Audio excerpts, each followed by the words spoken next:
Sorry, my mic is muted. I haven't been around for a bit. I have a sort of family crisis going on that I've been dealing with. And so for the past 3 days at least, I haven't even checked social media up until this morning. And when I checked this morning, I hadn't checked in a few days, I saw a lot of shenanigans were afoot.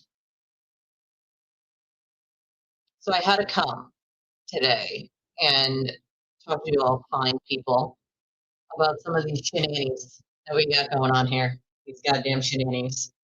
I mean, there's been many a shenanigans since I've been gone, um, but it's only been like a week, a little bit more than a week. But like, damn, I did not think that we would have these kinds of shenanigans that we have going on, to the point where changing your name on Twitter and adding something to your name on Twitter supposedly means that you hate various people now. Interesting.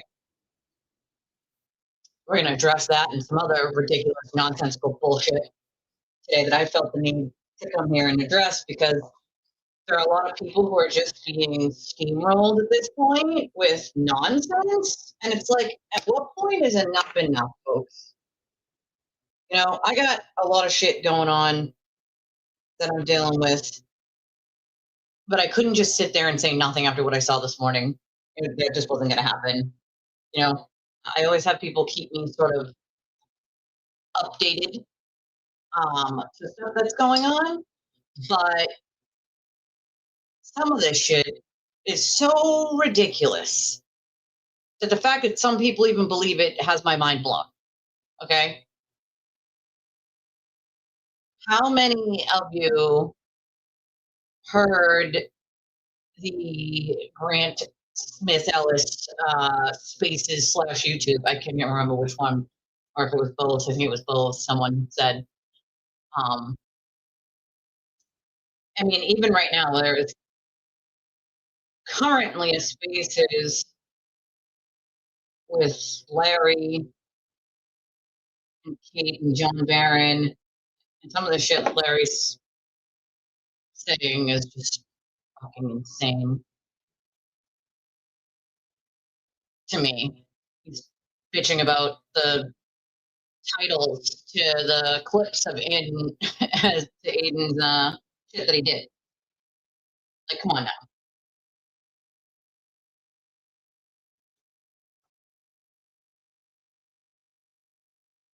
So I'll let you guys listen into that in a minute, because what's going on over there is a little bananas, if you ask me. Well, let's get down to the nitty gritty here for a second. When I hopped online, yeah, so like he's always in the middle of a psychotic episode. Let's be clear here. Like he's always in the middle of one. He clearly has some very serious mental health issues. One of the reasons I stopped engaging at all with him is because he's delusional, in my opinion, absolutely delusional, and he needs severe mental health help. Now, why my name is even coming out of his or anyone else's mouth for that matter, I don't even fucking know. So what I had been told this morning was that Lindsay Gattani decided she was going to bring me up on this Spaces / YouTube presentation of sorts and say that because I changed my name on Twitter and put koala at the end, that means that I now am a traitor and I hate her and me. Except here's the problem with that is me changing my name on Twitter and putting it in the bag has absolutely zero to do with her. Not everything fucking revolves around her, okay? I have been nothing but gracious and kind to her. I have not been nothing but a friend. I have bent over fucking backwards to help her, and it's quite fucking insulting at this point, as I have continued to say nothing in this whole debacle, that she would even say my fucking name. Never mind attaching it to somehow I'm a traitor for putting koala in my name. I'm sorry, did that have something to do with you magically? Nope, sure didn't. I put that there, and so did a few other ladies. It was just kind of a funny thing we did to be like, okay, like, Aiden's a piece of shit. He's a piece of human garbage. Most of you know that. And, Chris has been doing a pretty good job of sort of smacking down some of the ridiculous turtle writer nonsense that they fucking spew. That's just not true. That Aiden pushes these people to spew. It has nothing to do with Lindsay Gattani. It never had anything to do with Lindsay Gattani. I don't know why she's making it about herself, because it has nothing to do with her at all. So if she wants to believe that everything revolves around her, then that's cool. She can do whatever the hell she wants. But if she had a question about why I put koala on the back part of my name on Twitter, she could have called me. She could have texted me. Could have done any of those things. Instead, we bring it up on Twitter as a boo-hoo. Boo-hoo, Elise is now a traitor because she put koala on her name. That means she hates me. What? Like, get out of Grant's delusions, Lindsay. Get the fuck away from him, dude. Look at what is happening. Look around you, dude. Look around you. Do you think any of Grant's quote advice has been good and helping you? Come on, man. I mean, I don't know what, do we need to give a magnifying glass to people at this fucking point?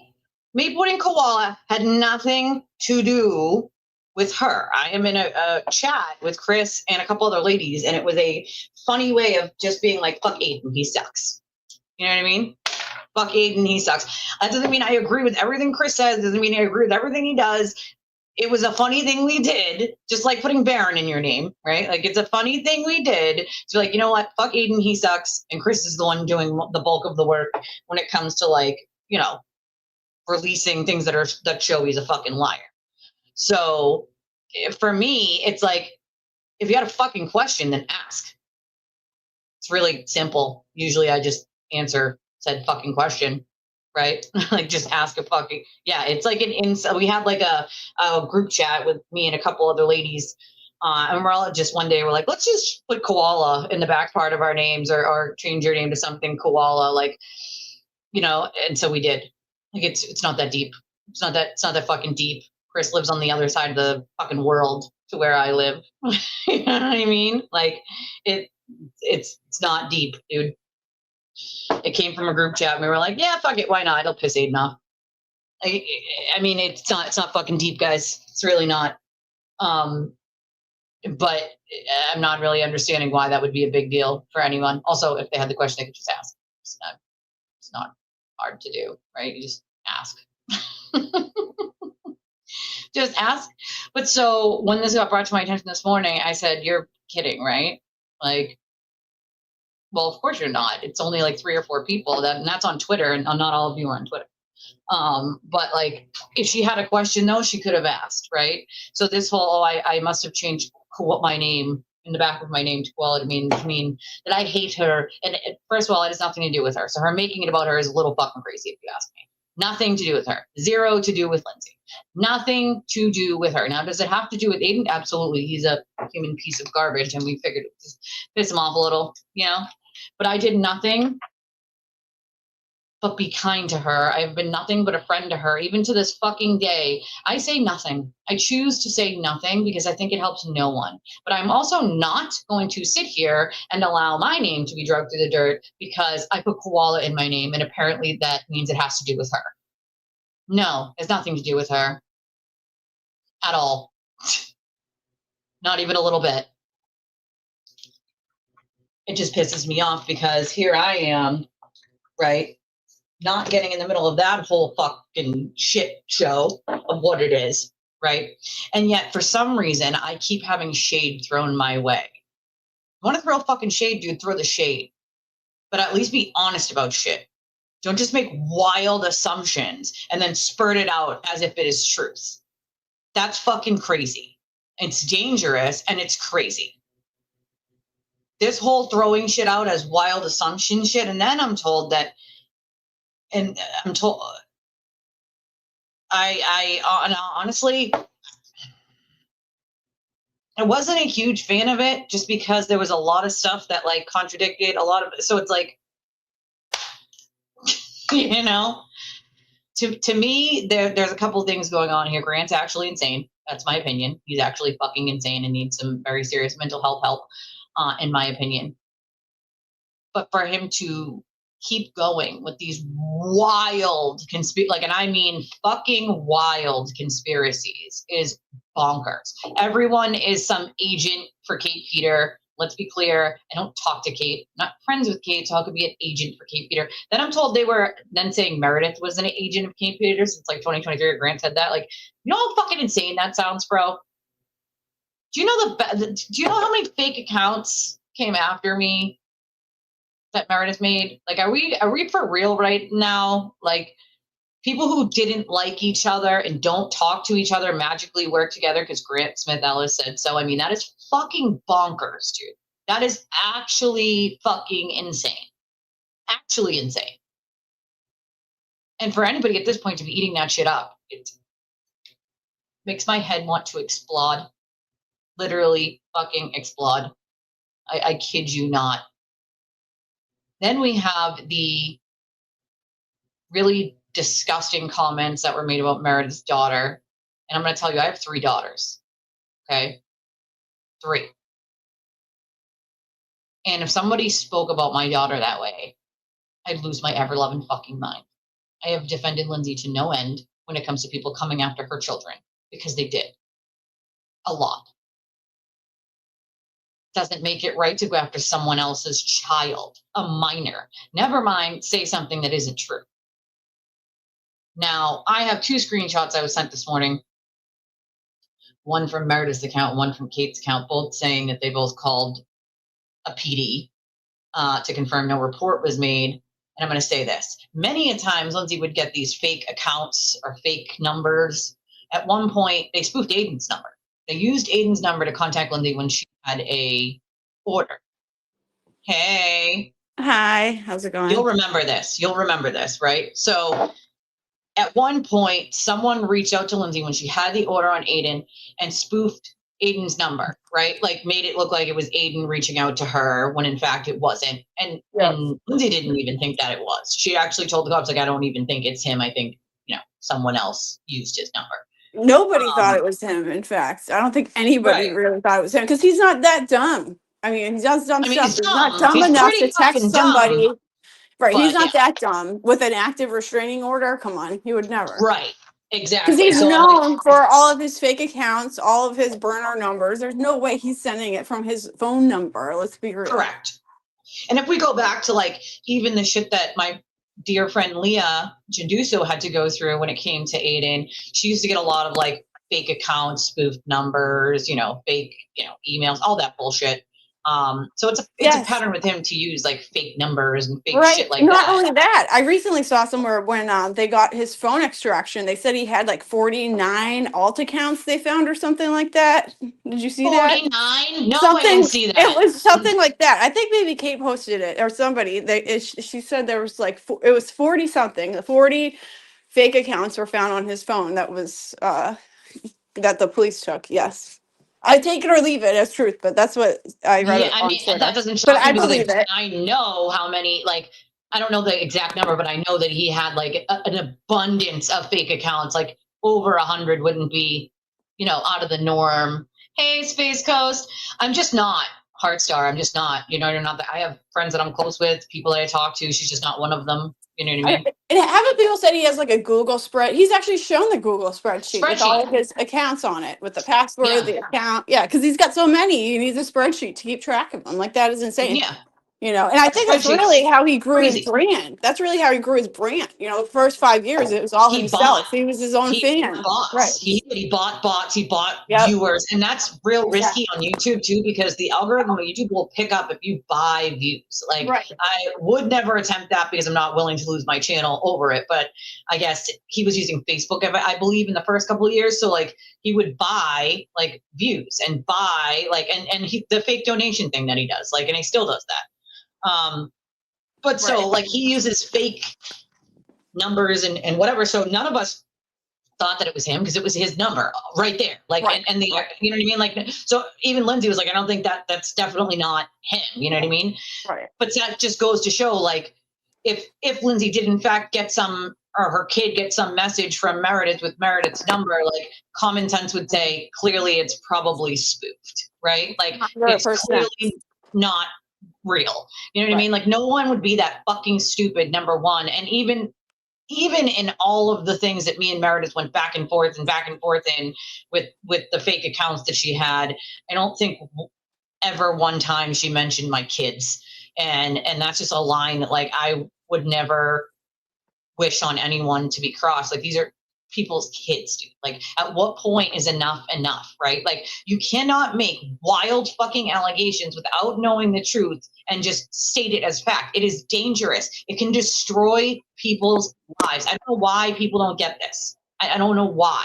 Like this is hard for anyone. It seems that way. I mean, I don't watch Grant because, well, me and Julie were probably the last two people to actually speak to him before we started realizing like something's not right here. Like something is not right here. He's not only making shit up, but he's lying. And then when he gets caught in a lie, he backtracks a little, but not enough to like, oh, it was lying. He tries to play it off like, oh, then he gaslights. Yeah, then He's it's a big the gaslighter. gaslighting. Yeah, they're big with gaslighting, where it's like, well, if you just did this, and this. I mean, I don't know how many times he has like demanded on his Twitter that I like talk about Sandra Birchmore, or talk about. Oh, I know. I'm sorry, who the fuck are you again? I'm going to talk about what the fuck I want to talk about on my channel, not what Grant Smith Ellis wants me to talk about. And so my not talking about it is some indication that I'm in on some grand conspiracy. I mean, that's bonkers. That's not normal thinking, folks. That's not normal brainwaves. Okay.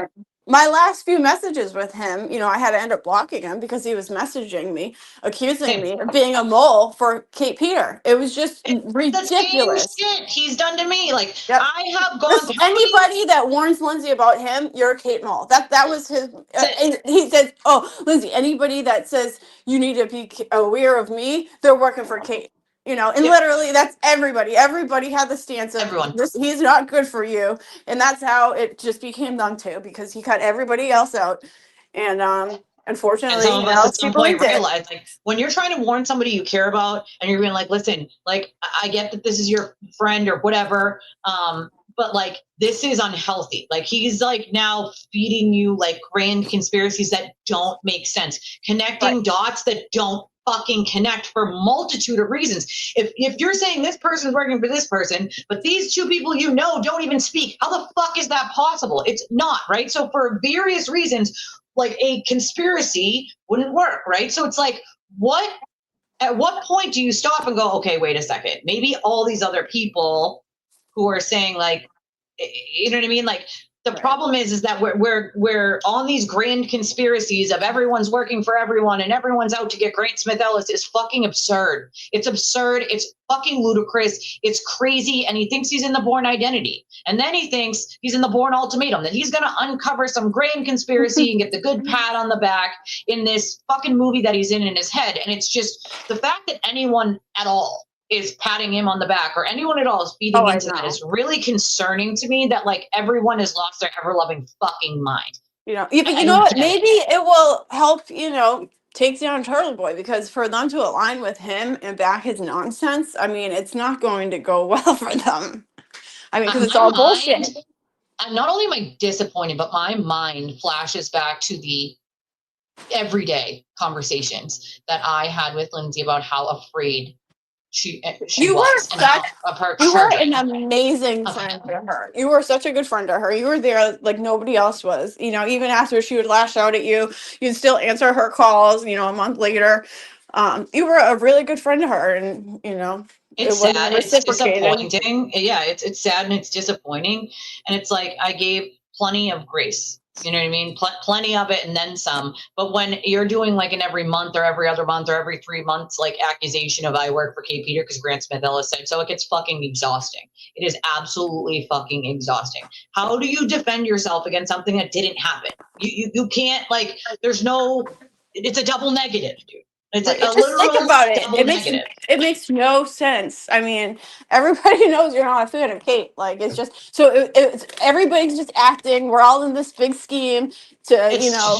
We must be really good actors then. Yeah. You know what I mean? Like, listen, I am not somebody who gets on here and bashes people for funsies. It's not who I am, not who I ever will be. Right? I call Aiden's shit out because he hurts people a lot, and a lot of people. Right? He destroys people's lives with his lies to hide his own shit. That is something bigger than even myself. All right. I don't get on here and just have gripes with people because I don't like them for whatever reason. And I decided I'm just going to spill the beans on all their personal shit. Like, that's not who I am. It's not who I will and you ever could be. have done that. You really, you could. I could have done it to a lot of fucking people a lot of times, but it's just not who I am. As you know, you know me in real life, but like for me, it's disappointing and it's sad watching this crazy train continue on, and then to throw my name into it is probably one of the most absurd, nonsensical things I've ever heard. How the fuck does me putting koala at the back of my name have anything to do with her? It has nothing to do with her. It was a group chat I was in, and we decided to do it as like a fuck you, Aiden, you suck at life, because he does suck at life. And I remember everyday phone calls of how afraid she was and all the fucking harassment that she did receive for her and her kids. And it was heartbreaking. It's not normal for someone to have to go through that shit, but he facilitated all of it. All of it. And now the people that are supporting her are the people that participated in that, you know? So what bonkers and we're world the bad do we people? live in? We're talking about people like Christy, who I was listening to a space that you guys sent me this morning to listen to. I think it was, whose fucking space was it? It was from last night, I believe. I don't remember whose space it was. But someone was running the space, and then it was like Obach, Jason Broyles, and a bunch. There are so many spaces now. I cannot keep up. There was like a bunch of people, and like one of the things that was brought up that like me and you and other people had talked about a long time ago was that it wasn't Mary that wanted to file the charges. It was Christy that forced her to do it, showed up to her house, fucking picked her up when she couldn't write the affidavit, wrote it for her, and then she had called, you said, like 4 times on Lindsay. Then she tried doing other shit. Like, what? Who does that? Who does that? I'm sorry, but that's insane. Anybody who's aligning themselves with someone like Christy really needs to check their brain, okay? She's not an okay person. She's not all right. She's a harmful individual, just probably as harmful as Aiden, even though she tries to play it off like, oh, I'm just out here to save this person and that person. And that changes like people change their underwear, right? Like, depending on the day, who she's saving that day, right? Right. The difference behind closed doors, she's trying to destroy people's lives over shit she made up in her own head. I mean, that's fucking bonkers, dude. Right. The difference is she'll double down on it, but he'll back up and make up an excuse and make it seem like it's something it wasn't. But she'll just say, yeah, I am nuts. I am trying to ruin you, and I'm going to make your life hell. You know, she'll just tell you straight up. But for what? In the name of and what? Why? Yeah, exactly. I mean, for an entire year, almost an entire year, we ignored her, and she accused us of every sock account that she argued with online, none of which were us, because why the fuck would we do that? We could just do it in our own name. Like, it's weird, bro. Yeah. But nope, still couldn't keep our names out wrong. For an entire year, Crazy Christy decided that me and Kara and Julie and Karen from True Crime One, we were all these fake accounts that she argued with, instead of realizing that maybe she just pissed off other fucking people. Exactly. Like, what the ever-loving, nobody fucking cared, dude. Right. You know what I mean? Like, if I have something to say, I say it under my own name with my fucking chest, like I always do. I don't need a fake account to do that. Right. Yeah, and she did all that stuff to Lindsay because of what Grant posted. So she'll blame she'll blame other people, right? And she'll make someone else suffer and say, if you don't stop this, I'm gonna, post this of something completely unrelated and something. Hey, if you fake account don't stop doing this, then I'm gonna make Elise and Julie suffer for this fake account that I don't even. And mind you, fake account who no one knows who it is, and it's like, good, go. I don't care at this point. You can put whatever the fuck else out you want. I don't give a fuck, dude. Like, I am done with the nonsensical bullshit, dude. Right. And I hate when everybody helping people. Yeah, I hate when everyone says sit there and allow someone to sit there and sully my name for fucking funsies, dude. Like, no. I did nothing to deserve that. I'm not going to sit here and act like I did. If I did something to deserve that, I would take the fucking heat. But I didn't. So there's a difference. Right. And everybody keeps saying, oh, this has been going on for 4 months, 5 months, 6 months. No, it hasn't. It's been going on for a year and 6 months. So I think people really forget that a lot of this Chrissy shit started a year prior to what they're understanding. Right. It's because they participated in it, and they are the one that enabled her to do all this shit until she turned on them, which we knew would happen. Well, same thing happened with us. About a year in, we didn't want to believe, like, she came to us with wild conspiracies about Lindsay and me only that day. I think it was the next day she lost her mind. She went to other people earlier than that, but she knew I was closest to Lindsay, so she didn't come to me until like the day before she lost her fucking mind on Twitter or something. But she said something and I was like, yeah, absolutely. I forget even what it was. And I was like, yeah, that's not a thing. That didn't happen. And she got mad that I didn't agree with her. Now, mind you, we disagreed. That's all. That's what we did. How dare we disagree? Disagreed, right? That's it. We civilly disagreed with her on a conspiracy that she brought to us that just patently wasn't true. And so that started her rage machine against us, was that we did not agree with a conspiracy that she had come up with about Lindsay. And then she lost her ever-loving fucking marbles. And then if you go, she went back to the, free Karen Reed side, went to all these other people, played the same game there, right? Played the same game there. All these people suck. You guys are good. These people are bad. She blah, blah, smeared blah, blah. us. She made up so many lies. Somebody recently told me that actually aligned with her at that time, but isn't anymore, that she would message her in DMs and tell her that me and Lindsay would shoot dope together. And this person believed her. Okay, I mean, not for nothing, but I'm going to point out that Christy has literally accused every single person on planet Earth of being high or using. I'm just going to throw that out there because as someone who's been sober for 19 years, when she made that mistake with me, she was not aware that I have all these health issues. So I get my blood taken and my urine taken almost weekly. Okay, so I have all of these, like, and drug panels are taken on all of those, like, on purpose. So, like, because of the medications that I'm on. So, like, all of this, like, I have evidence for it. So when she tried that with me, right, like, she didn't realize that automatically I would be able to debunk that nonsensical bullshit. Like, listen, if you want to go back to my past, you could be more than, go ahead. I've talked about it a million times. But what you're not going to fucking do is falsely accuse me of using, bro. I've been sober fucking 19 years. That's a long ass time. And you certainly are not going to come out of your asshole with some nonsensical bullshit about using drugs because it's your fucking go-to when you have nothing else to say about someone. Like, that's a Christy original right there, is just accusing everyone of being high and then claiming that she knows what it looks like when she very clearly does not. Yeah. Right. She's an expert in spotting it because she worked at a bar for a couple of years. Yeah, that's alcohol, sweetheart. And not for nothing, but I worked at a bar for over a decade. All right. Like, I was, and she has no fucking idea what she's talking about. None at all. Right. None.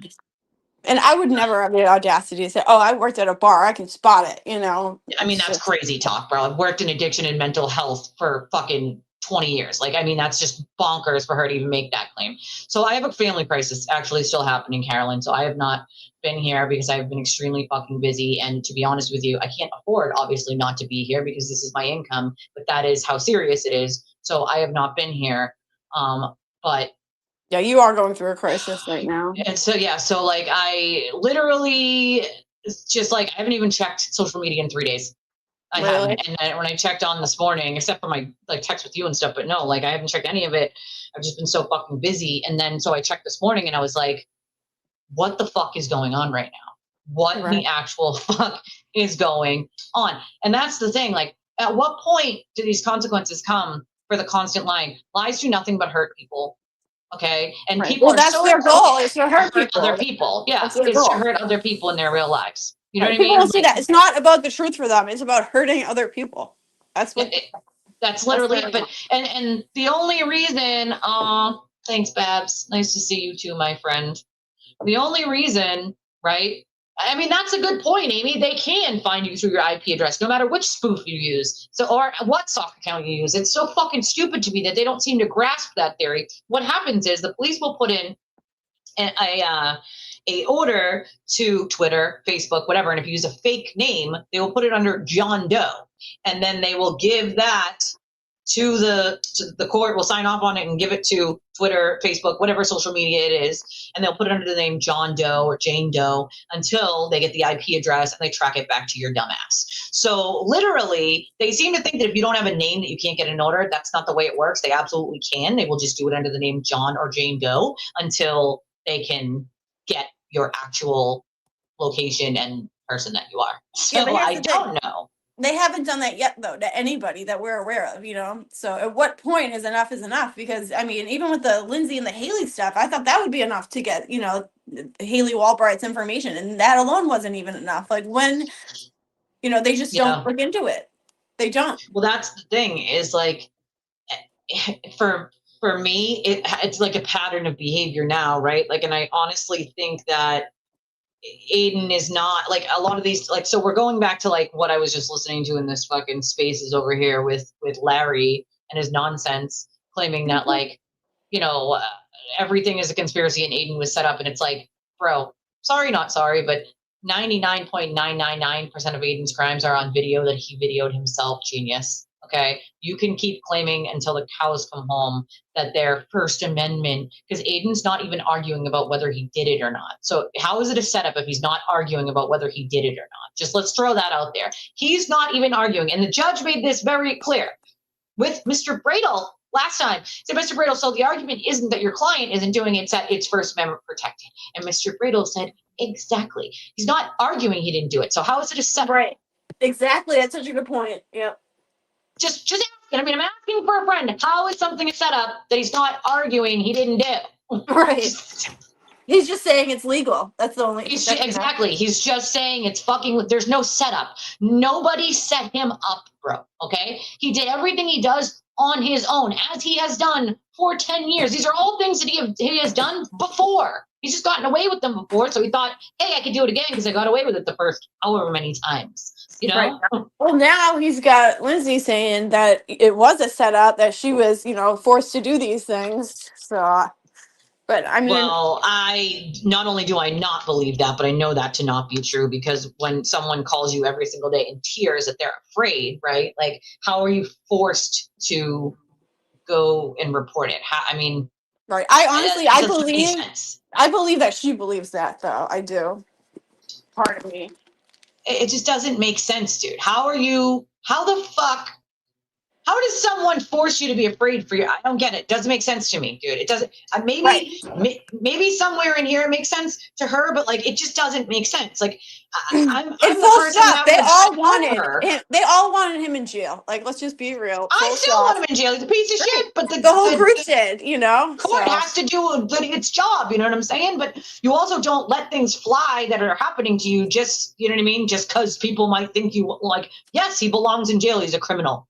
Period. And let's just be very clear here. If anyone else was doing this shit that Aiden does constantly and gets caught, he would be writing blogs about them. Okay, let's be very clear about that. Yep. He would be calling that person the worst person on planet Earth. They're a ratchet. They're a shitbag. They're this. They're that. So why does that not same thing apply to him? Yeah, and he knows it too. He knows he's a piece of shit. He does. Wait, hold on. The claim is that she was forced to do what exactly? Well, I don't know if forced is the right word, but, you know, get him in jail, I guess, make up the claim that he assaulted her. You know, I'm not really sure. I mean, I guess we haven't gotten there yet. I mean, I don't understand how that would work, considering she reached out in the same way that she reached out to me. So I don't understand how that would be. Right. It just seems like you were going to be forced to testify. Okay, yeah, that definitely happened. Like, they definitely were going to make. Sure, I think they were pushy, sure, but did they make you? No. Well, they were going to. I mean, the court was going to make her testify because she had already told them all this stuff, and so now you're kind of locked in. They could just subpoena you if they want, right? Yeah. You know what I found interesting though? I know she deleted her account, but one of her last tweets a few days ago, she had tweeted that Hey, Shay. She tweeted that Kate Peter texted her the night before her restraining order trial and was trying to convince her not to show up. The restraining order she had on Aiden? Yeah, the trial. She made a comment and said that Kate texted her the night before trying to get her not to show up. I feel like I had that conversation with her at one point. That people told her to just not go. I feel like I did have that conversation with her at the time, that people told her to just not go. And I'm like, you can't just not go, dude. Isn't that like the opposite of like trying to frame him and getting him in jail? If that's true, trying to tell her not to go. You know? Good point. And I am not, once again, not somebody who talks to Kate, but like, You know what I mean? Like that kind of goes Right. against But I'm that not kind going to of. say somebody did something when they did it just because I don't like Yeah, them. I can't do that, dude. It doesn't matter if I don't like them. It doesn't matter if I think they're a piece of fucking shit. It doesn't matter. It doesn't matter. What's right is right and what's wrong is wrong. Like, I don't know why so many people have such a fucking hard time with that. I don't get it. I don't get why people have a hard time with what's right is right and what's wrong is wrong. There are so many people out there, even YouTubers, lying for people because it's their friends. Like, I don't give a fuck, dude. If my friend did Like the something really Flarer. fucked up and really shitty, like, I'm not covering for you. Know that, bro. If you're affecting people's real lives by lying, like, no, I'm not fucking covering for you. Sorry, dude. I will not be. No, dude. I'm someone who advocates for people. I try to help. I don't want to hurt people. So if I have a friend that is like actively hurting people, like, I'm not backing you up. Fuck off. Right. No, absolutely fucking not. Not happening, dude. I don't get it. Right. Lots of drama and madness on X. Do you have any idea what's going on with the New Jersey charges? He got 2 new charges. Any update on So that? those are criminal charges, and those were in the works back in November, end of November, I think. So it takes 45 days. Like, the court gets them, and then it takes 45 days for them to make a decision on So it. is he going to be arraigned? They did. Is he going to be arraigned on it?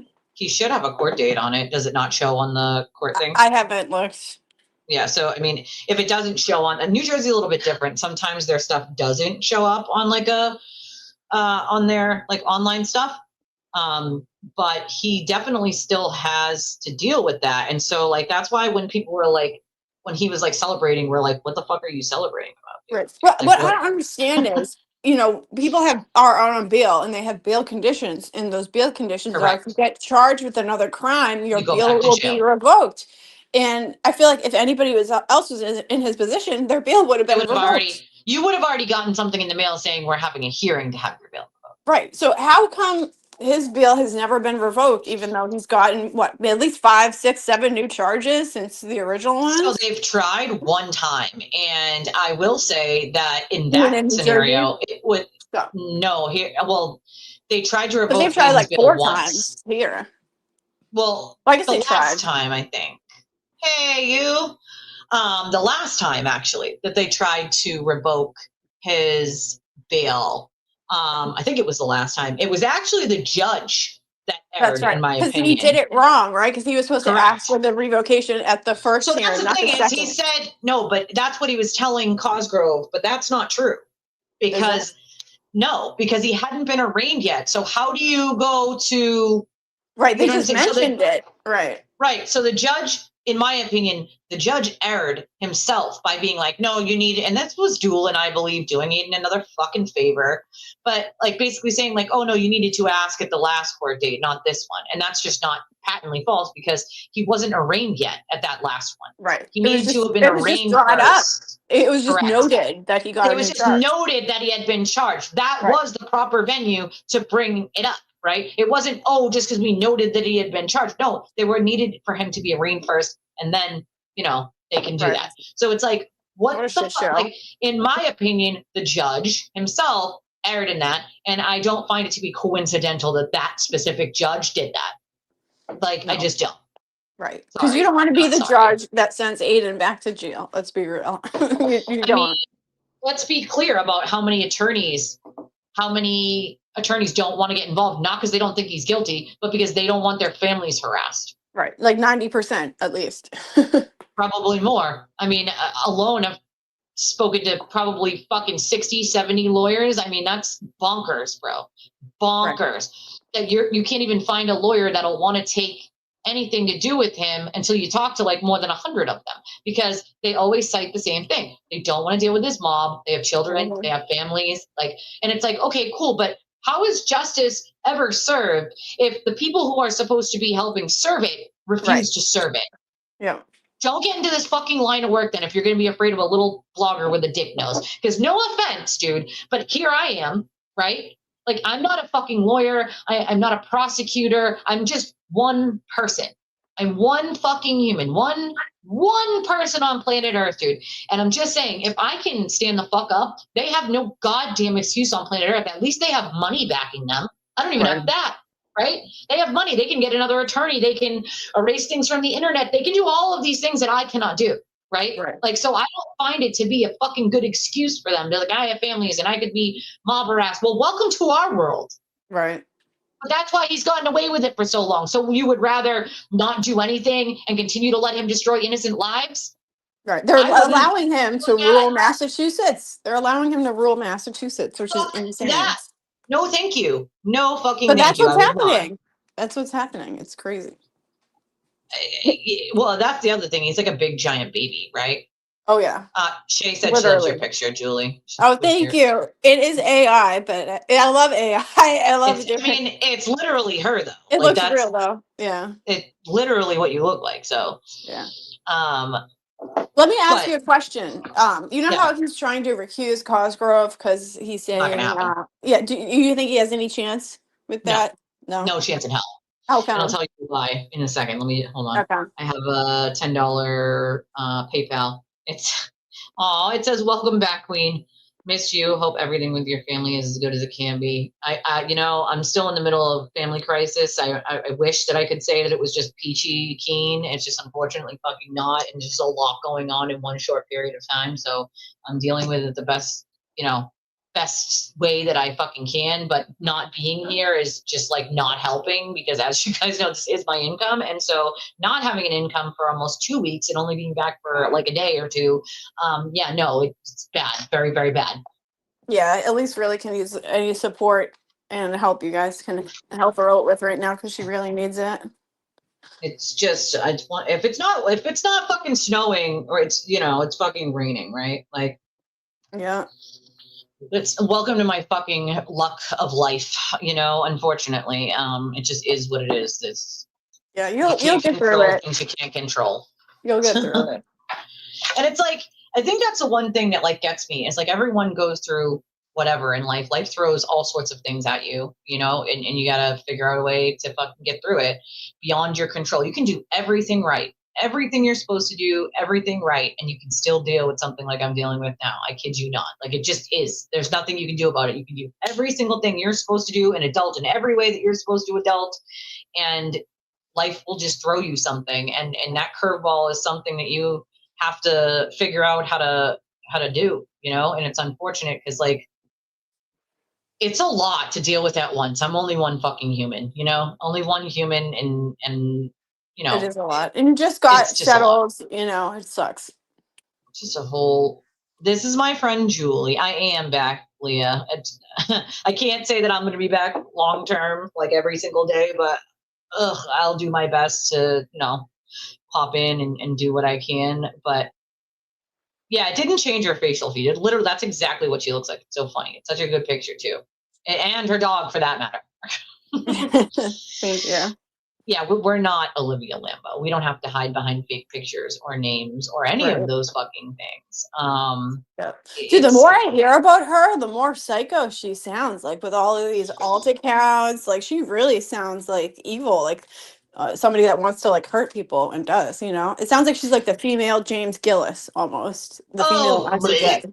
A lot of these people for me, it's like it's all about like the almighty mob and dollar, right? Because all the mob members will happily give up their money for Aiden. So anybody Aiden supports, they will happily also give up their money for.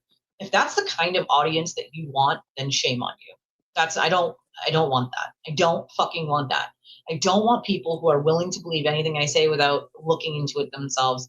And I've told people over and over and over and over and over, like, always look into it, dude. If you can, there's not going to be a receipt for everything on planet Earth. Make no mistake. There are going to be receipts people can't show because it might hurt someone else or identify someone else in a way that a mob will attack them, which is why I keep a lot of the things to myself unless I have permission to share them. And the abundance of information that I keep to myself or that I have is ridiculous.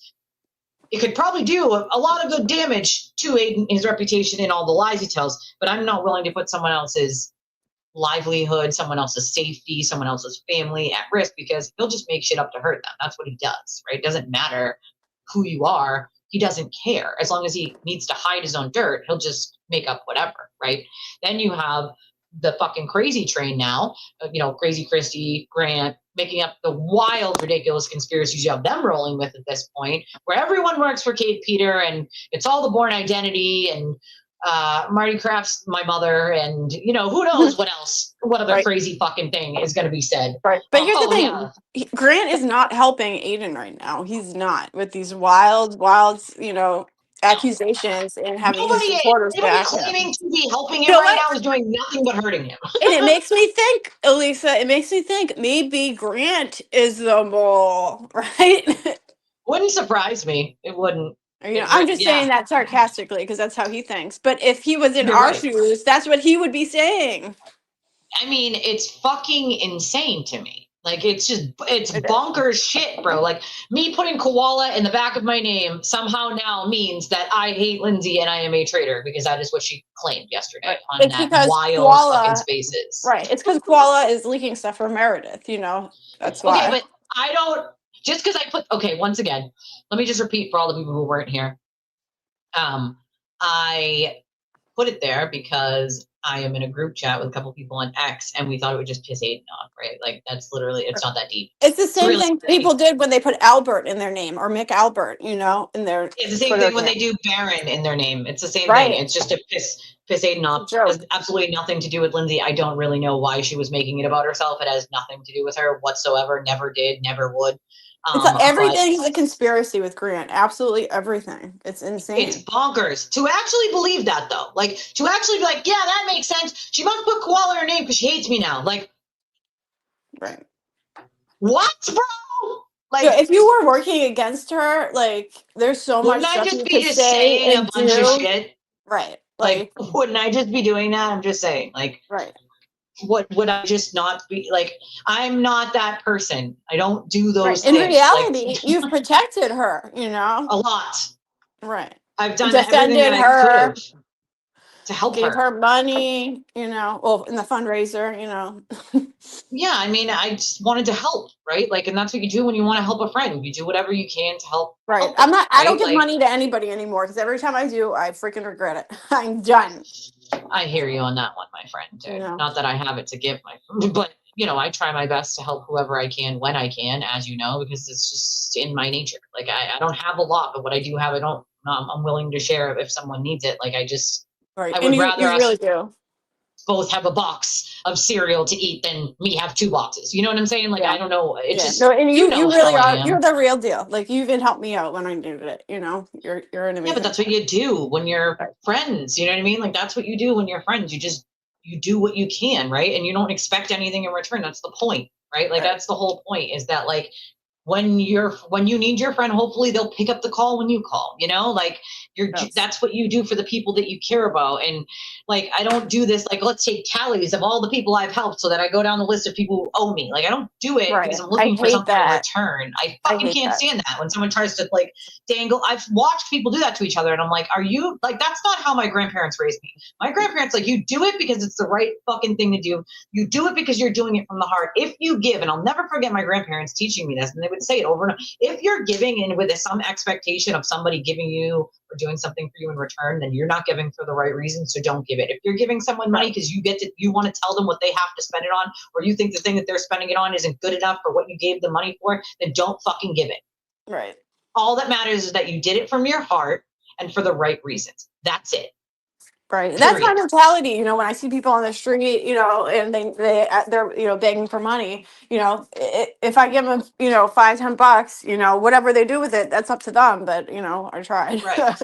I mean, yeah, it's just, you do what you can. That's it. That's all you can do. Because if I was in that position, I would hope people would do the same for me, Exactly. So you try to put a little bit of good karma in the world and hope that good karma makes a domino effect, right? Like, you hope that it made that person feel like, I needed someone when someone wasn't there. Listen, I don't have a lot of living family. There is no one for me to call and be like, hey, I'm running low on food in my house, or, hey, like, I need to Uber here and I'm out of money, or, like, hey, like, there is no one I can call and be like, hey, I need this kind of help, right? So if someone calls me and asks for it, like, if I can, I do. I just do. Like, you know what I mean? Like, I don't want anyone to have to feel like there isn't someone, including just myself, that they could call, right? Like, I want them to know that there's someone they can call, Right.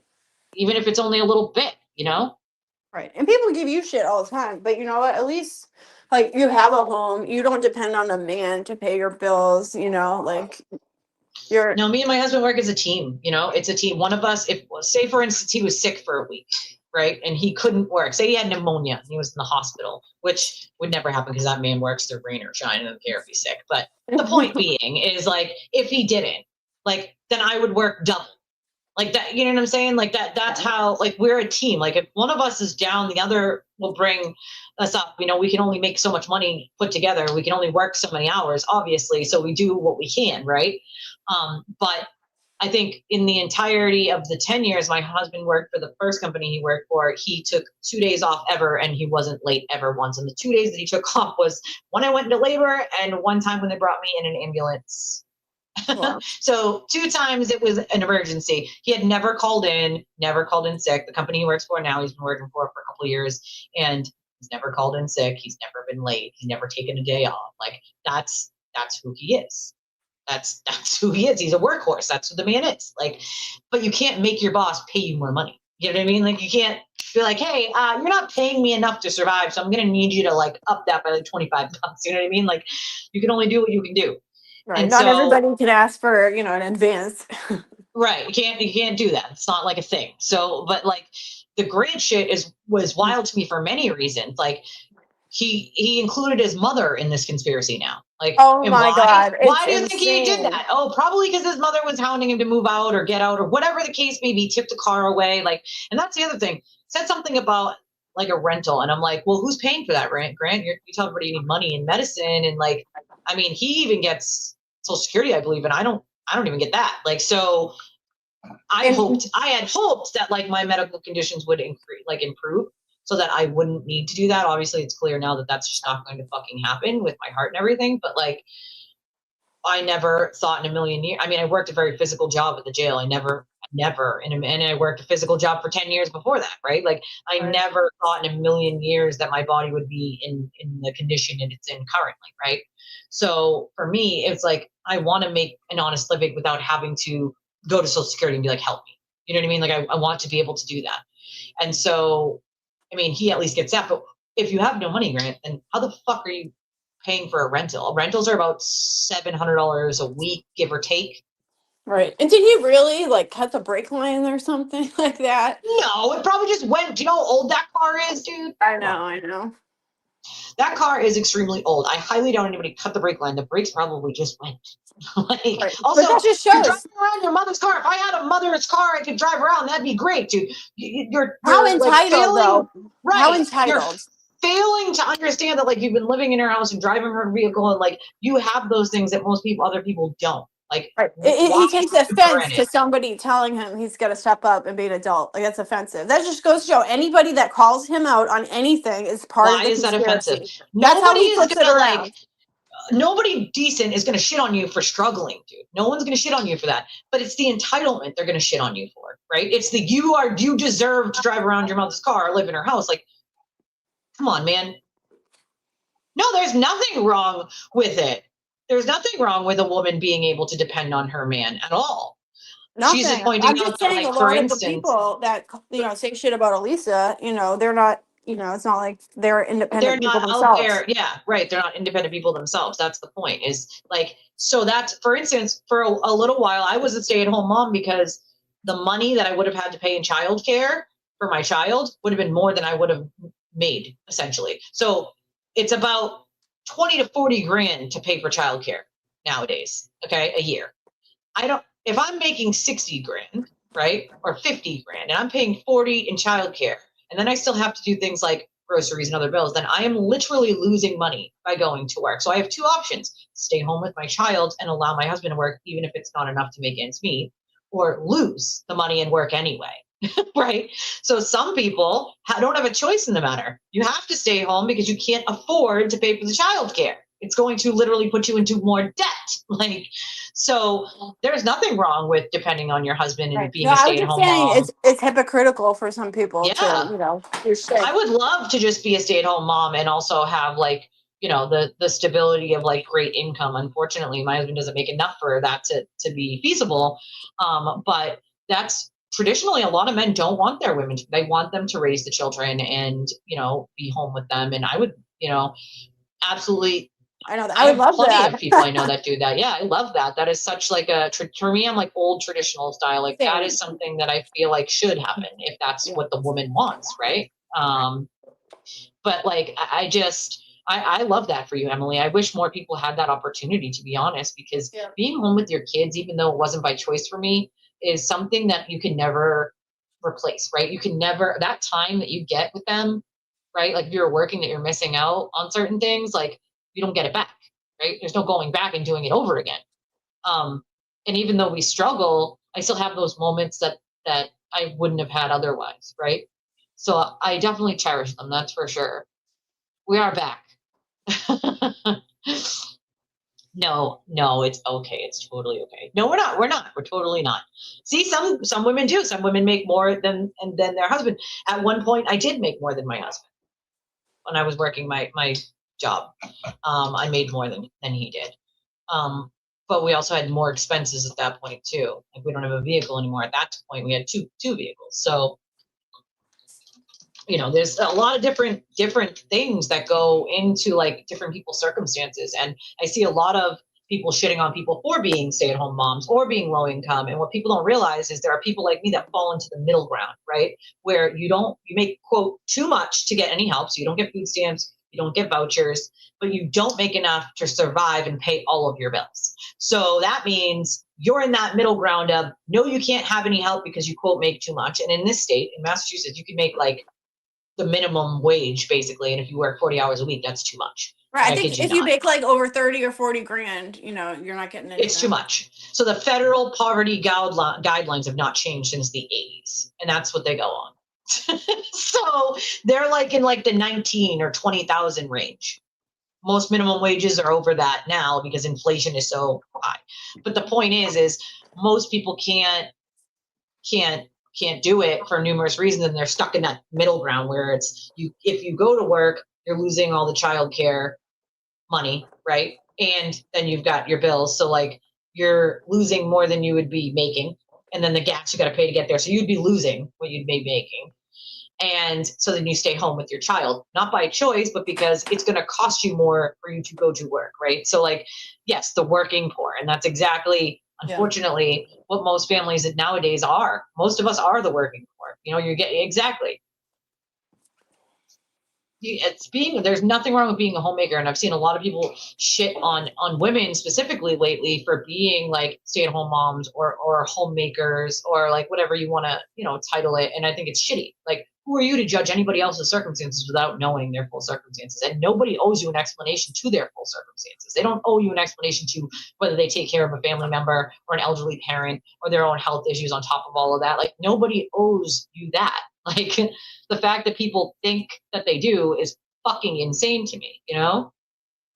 Right. Well, some people just look for any reason to put people down. And there's Or nothing just wrong find with a that. You reason. worked your whole life, girl. You worked your whole life. I worked my whole life. I worked since I was 15, and it was only seasonal when I was 15 because you can't work full time until you're 16. So thankfully, in that season, I turned 16 and they kept me on. But I've been working since then, and I worked all the way through when I was in foster care as a kid, all the way until I aged out. Right? I've been working my whole life. I had my own place by the time I was 17. 17. I've been on my own since I was 17. Okay. And before that, I was in foster care for a few years. So believe me, I know what it's like to fucking struggle. I also know what it's like to make a ton of money and not have to worry about it. Right. Like, I've been to both places. I've been to both. I know what it's like. But when I did make that money, at least I came from a place where I knew like money can buy some happiness, but not all happiness. And so I could have just saved all that money I made. I didn't. I probably should have, but I didn't. I wanted experiences. I wanted memories. And those are memories I will never forget. All of the money that I spent on taking people on trips and paying for nights out. And I do not regret a single fucking cent of it, because I had friends who worked hard, but they couldn't afford to go on a trip or go out on the weekends. They didn't have it. And so I did. And so I said, want to go out? And they're like, I don't have any money. And I was like, that's not the question. I didn't ask you if you had money. I asked you if you wanted to go out. And I would just pay for it, because I wanted everyone to have a good time, right? Everyone deserves a little time off and a little happiness. And it made me happy to see other people happy, right? Like, so I don't regret spending a single penny of it, even if it means that I struggle now. It is what it is. Like, I've paid people's rent before, but I don't expect anything back in return, you know? You just do do what it you out of the can. goodness of your heart, you know? See, that's shitty. No help at all in Florida for your son with a disability because you made more than that. Yeah, because the federal poverty guidelines are still at like 19 and 20,000 or 18 and 20,000, which is insane. That is They crazy. haven't increased them for inflation since the 80s. You know, I do feel bad for Wendy, because I can only imagine the shit that she deals with when it comes to Grant. Honestly. I know. I mean, she had to deal with a lot before he was like this. I can't imagine what it's like now. Now it's got to be even worse, because I mean, she was already pretty fed up with him back then. And, you know, I think a lot of it is his constant, like, 24/7 need to, like, think about some sort of conspiracy happening and draw lines that don't exist. So you can only imagine he does that at home, you know? Like, why does my chair keep doing this? If you dare to tell him, you know, that you're part of the conspiracy. If you dare tell him, then you're part of that conspiracy. Yeah. And so that's what I was going to say about him adding Wendy to that, is like, he added Wendy to it because Wendy told him, like, he needed to move out, or he needed to, like, whatever. So that means that, well, Wendy's now part of the conspiracy because she pissed off Grant. Like, I mean, if people can't see that, I really don't know what to tell them at this point, because that's what he does. Now right? they just want to believe it so bad that they'll believe anything at this point. They want to believe Aiden was set up so bad that they're willing to believe Grant, even though they know he's not honest. Right. Jesse, I actually asked my husband yesterday. He was looking for something. I go, what are you looking for? He's like, I'm looking for my white batting gloves. And so I was like, you mean these white batting gloves? And he's like, yeah. I go, what would you do without me? He goes, I just don't know. Probably collapse. I don't know what he would do without me. I mean, my husband's very gentle. He's a very gentle person in general. But he probably couldn't find his underwear without me. I'm telling you, you guys should do a show together. It's a good duo, you two. You know what's really funny is, I kid you not, he came up with this idea, right? Because for a while we had been talking about doing, like, not just my live stream, but, like, maybe also incorporating, like, some longer form videos. And I was like, but what style would we even do those in? He's like, why not do them in, like, challenge style? Like, we find some ridiculous challenge that me and you have to do. Like, that's you know what I mean? Like, and I'm like, yeah, but what would we call it? I kid you not. This is what he came up with. What? Let me prerequisite with the fact that he calls me Judy all the time. You know, Judy with the booty. Get it? Judy with the booty. So, like, I go, what the fuck would we even call it, dude? And he's like, we're going to call it, and I'm like, spit it out, bro. Like, what are we going to call it? He's like, we're going to call it Dat Booty in the Beard. I go, you're a fucking idiot. Oh my God, I like that. That has a good ring to it, actually. Dat Booty in the Beard. I go, I can't with you.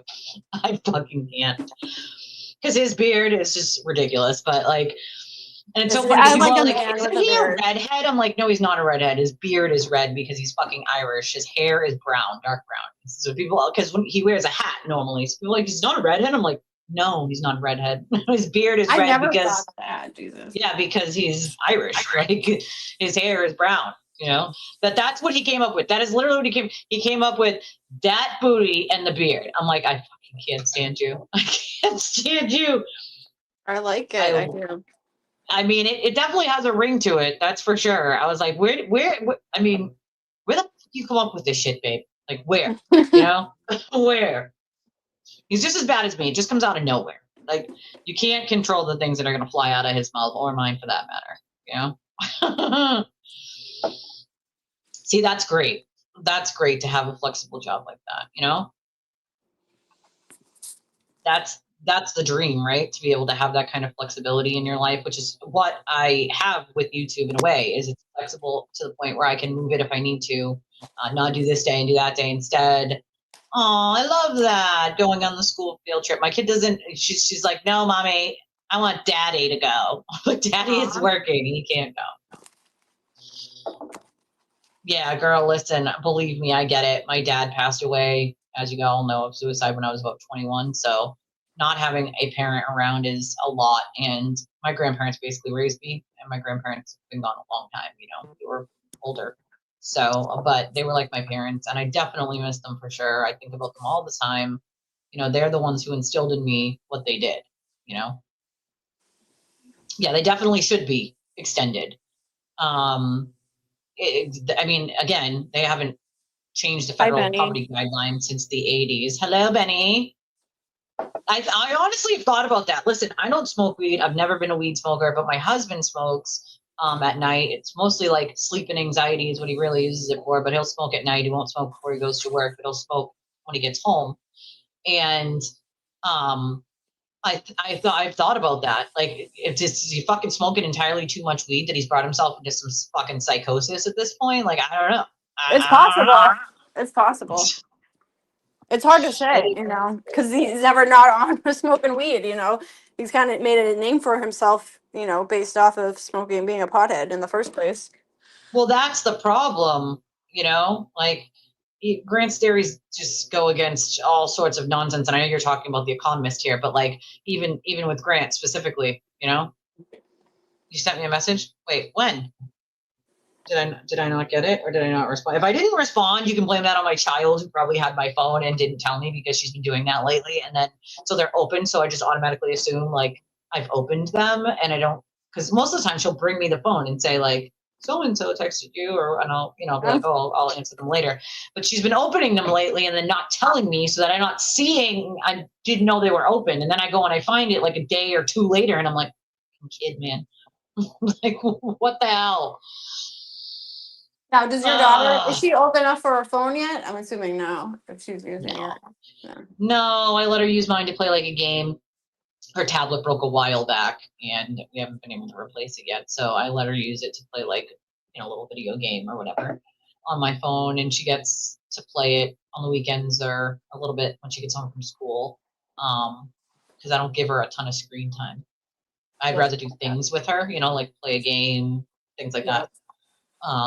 So instead we usually do that kind of stuff. But if it's like one of those days where it's like raining and we can't go outside, we're not going anywhere, and she doesn't want to play a game, then I'll let her play, game on my phone for a little bit, and I'll just watch TV or something, or read. I usually read. I'm not a big TV watcher. I really like to read. I didn't know that. Interesting. I agree with you, Amy. I mean, here's the thing. You cannot accuse somebody of sending sexually explicit things to minors with no fucking evidence to them. Yeah, what was up with that? Crazy. Yeah. I don't know, but like, as much as me and Meredith have hashed it out over the whatever amount of time she was with Aiden, like, how the fuck? I would never, like, even if I thought it was that person, right? Even if I thought it was them, until I can prove it, right? Like, this involves a kid, right? Like, no. And then apparently there was some like really sexually explicit things said about Meredith's daughter. I haven't listened to the thing. This is what people have been, Right. I heard a clip. I know she was calling her like her daughter like a slut and like a whore, basically. I did hear a clip of that. What? Wait. Yes. Yeah. Like she really went in on her daughter. Yes. Okay, let me just throw something out there. Hold on. And then here's the thing. And then everybody was clapping back at her, saying how wrong it was. And then then she said, then she claimed she got this text message. So people are claiming that she just made it up. Well, hold on. To get the attention off of what she said. Happened during the spaces? Yeah. So she called her daughter like, whore, implying she sleeps with men, gets around. And then I think it was like an hour or two later, it was she claimed her son got the text message after there was outrage over what she was saying about her daughter. So common sense would say it was a mob member. It was someone else, right? That would be common sense, would say like all these people watching, like someone's gonna hash. Right. But here's the thing, that's illegal. I mean, like you would go to the cops over that, wouldn't you? I fucking would. Listen, I have 3 daughters, as you know, and one of them is a teenager, and one of them is an adult, and then there's my little. And I don't give a fuck which one of my 3 daughters that you would have done that to. I would have immediately gone to the police and been like, Right. you're going to trace who the fuck sent that. Absolutely. Even if 100%. it wasn't sent to a minor, it's still illegal because it's revenge porn. Yeah, it's revenge porn technically nowadays. And in Massachusetts, they have that law. So like, yeah, absolutely. If somebody sent me like something, especially to my fucking kid, like, I don't give a fuck. No, no, absolutely not. All And I know is so I really hope he did not see a sex video of his mother. I really hope not. I would hope not. You know, the kid he's a good kid. He doesn't deserve that. I mean, they're all good kids. Like, Right, and the they kid should don't, not be involved in any conversations, period. no one's kids. I don't give a fuck whose kids it are. I mean, I can definitely account for the fact that her and her kids, were fucking harassed to oblivion. But like, you can thank Aiden for that. Like, you're Right. aligned with the same person that caused all that. It doesn't make any sense to me, right? Like, But here's the thing: he we're was all the saying one don't talk about the guilty. kids, but we all say don't talk about the kids. But here we are, we're talking about the kids right now ourselves, right? But this is Well, we're talking about after, how it shouldn't be, right. done. That's a Right. big difference between talking about But here's people's the kids in thing: a when you way that put are that like out there, gross. then your kids become part of the conversation. It's just weird to me that anybody would want to bring anyone's kids into anything. Lindsay's It's kids, Meredith's gross. kids, anyone's kids, my It is kids, anyone's gross. kids. Like, they're kids, dude. Like, and even people's kids who are over 21. Like, I have one that's 21, but she's also my medically complex one. And I don't know how many years, months, or days that I have with her. So I don't want those days, months, or years spent on that kind of bullshit. You know what I'm saying? I want Right. them spent doing things that I'll remember, and taking pictures and spending time with her family, and like doing the things that she wants to do. Like, I don't want that time spent fucking people sending my kid weird shit. To be fair, my 21-year-old will clap back hard, but that's not the point, right? Like, people seem to forget that my kid isn't, like, she's disabled, but it's not mental. It's all physical, Physical, right? right. She Yeah, is no, she's sharp a as a smart tack cookie. here. She is. Like, she Yeah. is sharp as a tack here. You know what I'm saying? Like, all my kids are. And my oldest, if not anything, is she's like me. She could be sarcastic, but she can also have the biggest heart on planet Earth, right? Like, you're talking about a kid who knows that one day her disease is going to really take over her life as more than it already has. And she's out there, donating to kids for Christmas on the very little money that she has. Like, that's, you know what I'm saying? The kid's got a good heart. Like, and I taught her that. That's the whole point. Like, that's what you hope to teach your children. And she makes me proud every day. And if there was something that someone would teach me, it's her. Like, I try not to complain about anything, because Right. if I was her, I'd have a lot to fucking complain about. You know what I'm saying? And if she's not complaining, then I shouldn't be complaining. You know what I mean? Yeah. But here's the thing: they're both fighting over a man that neither of them are with anymore. They both just need to move on. It's just and Well, I stop don't talking even about think each it's so other. much as like fighting over a man. I mean, at least in Meredith's situation, I know that she's really just debunking his bullshit at this point. I mean, remember, Lindsay was doing the same thing for a while. Like, Right. let's put out this debunk. And it's like, there's two sides to that sword. It's, So, but it do you definitely do seems like nothing? they're at war with each other. And I think they just need to Yeah, move I on. mean, I see a little bit of that, but it almost seems like Especially after last night. I mean, but it seems more that like Lindsay's more at war with Meredith than Meredith is with Lindsay. You know what I mean? Like, at least from what I see on Twitter, it looks right. like Meredith's like biggest More concern is reactive. like debunking Aiden shit, not so much like anything to do with Right. Lindsay And specific. I guess it just comes with the territory because she's trying to debunk his stuff. And then you have Lindsay Right. who's trying to do the opposite now. Right. So I feel like that's kind of where that comes into play. Yeah, I do think Grant knows everything he's doing. Absolutely. 100%.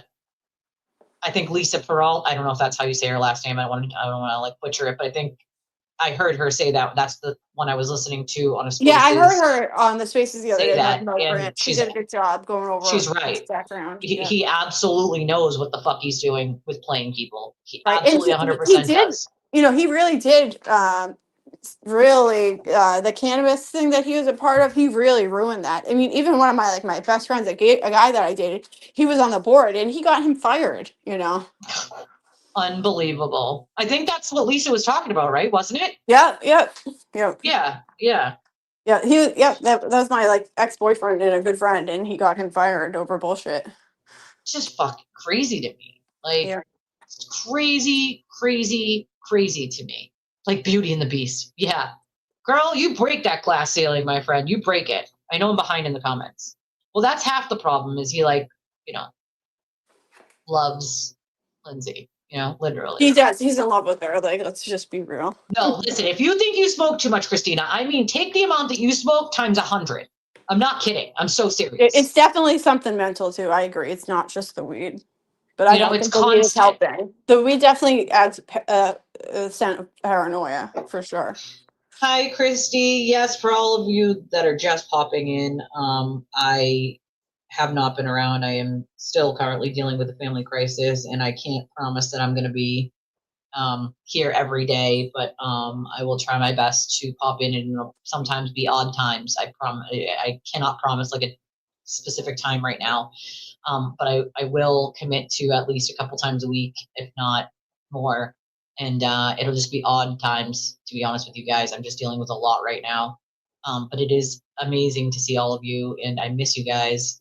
And believe me, it does me no good when I have to take all those days off because I cannot afford to take all those days off. And also, speaking of which, I have a Venmo here, and it's from Pepper. Thank you, Pepper. And she sends $30 and says, "Welcome back." Thank you, Pepper. I appreciate that very, very much, my friend. I appreciate all of you, per usual. It can trigger psychosis. And I just think he was already in a fucking psychosis. You know, Right. I do. I really do. I honestly think that. Like, she also deactivated her ex account. Weird. Yeah. Yeah. Weird. Well, don't be lost, my friend. I'll try to fill in the blanks for you. But believe me when I say, um, there's just so much shit that's moving over there at all times that it's kind of bonkers. Like it's kind of fucking Kinda. It bonkers. is. Yeah. I mean, oh, it's still on. Lily Spaces is Dude, I still can't. on. It amazes me how she does these freaking 15-hour spaces. How do people have time for this shit? There's no chance in hell I would have time for that. I mean, I guess you could turn it on your computer and then have a co-host and just leave it, I guess. Like, in Right. But I theory, mean, I guess. it's like 6 a.m. over there. Like she's doing all nighters. See, that's the shit, YBE, is like anybody who pisses off Grant or tells the truth, just like Aiden tells the truth about something that he's doing or saying, you're now in his conspiracy land. You're Yeah. now, so like, you know, Karen was guilty. Now magically she's innocent. It's just fucking bonkers. Dude, All I know. right. I think Like, he was on the Ray from Dallas' show. And they asked him, "So, what do you think about what? Karen now?" They asked him, "So do you think Karen's still guilty and whatnot?" And he wouldn't answer. He would just say, "Well, I think the police are corrupt, and she's a genius." She basically said she's the smartest, defendant that there ever was. She's a genius, and the police are corrupt. And he wouldn't answer. That's not an Whether he answer. thought right, I know, and That's people a are like, gaslight. and people didn't like it. They were like, just move on, because they can't even address that because he was the No, biggest they and everybody was guilty. definitely, okay, let me make something very clear. Yes, they probably texted and group chatted about it first and during, by the way, because that's the way it would operate, right? Texted Like, about what? about whatever they were going to say on that spaces. Right. It YB definitely is seemed saying, like, from my impression, the whole text to her son was to divert attention away from everybody being outraged over her saying that about her daughter. I mean, I would never say that someone didn't do it because people have done some really fucked up shit, even to me, like my Right, but family, I my doubt it kids, was like, Meredith. They could have spoofed her number. right. That's what I'm saying. Like, going back to like what I was saying earlier, which is, remember the time that it was spoofed to Lindsay Right. was Aiden's number, and even Lindsay was like, "Yeah, that's definitely not Aiden. Like, it's definitely Right. So somebody she just using his wants number to it to be spoof." true, almost. But that's the thing. You cannot run around saying shit. You Right. can't run around saying shit that you have no proof of, dude. Right. You That's can't what they do love to that. do. They love to throw around accusations at people You all the can't. time. That you are hurting people's fucking real lives. And it's like, does nobody seem to understand that it literally will destroy someone's and for me, you know what really pisses me off is that it's people who have had their lives already destroyed. Why the fuck would Right. you ever want to bring that on someone else, even someone you don't like, right? Like, you don't have to like someone, but if that person never actively did something to harm you, right, or your family or your life, and just said shit like online, like, then why the fuck would you ever want to do that? I don't get it. You know, I don't That's what get I'm it. saying. They both just need to move on. They do, because this is There one was of a us going to get in lady. legal trouble, like There was serious a legal lady I was trouble. listening, like on that Spaces you sent me that I was listening to, from, I think it was from last night, I believe. But there was a lady on there who said something that I highly disagree with, and I'll tell you why. She said something about like she'll take up for Lauren anytime, and Lauren's just quiet, and she's a good person, and she's Oh, I this and remember she's that that. part. Yep. And I will say this, I highly disagree, and I will fucking tell you why. I thought the same thing of Lauren. And just like Lindsay, I was a good friend to Lauren, right? I did nothing but try to help her and be a solid friend. That's it.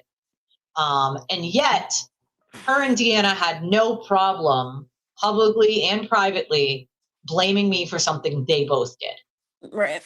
They had no problem allowing the trolls to destroy my life and my livelihood, even after Lauren cried to me about all the trolls that she dealt with and how she wanted to harm herself and how it was a dark place to be. She, with that knowledge, okay, with that knowledge of what it did to her, had no problem doing that to me.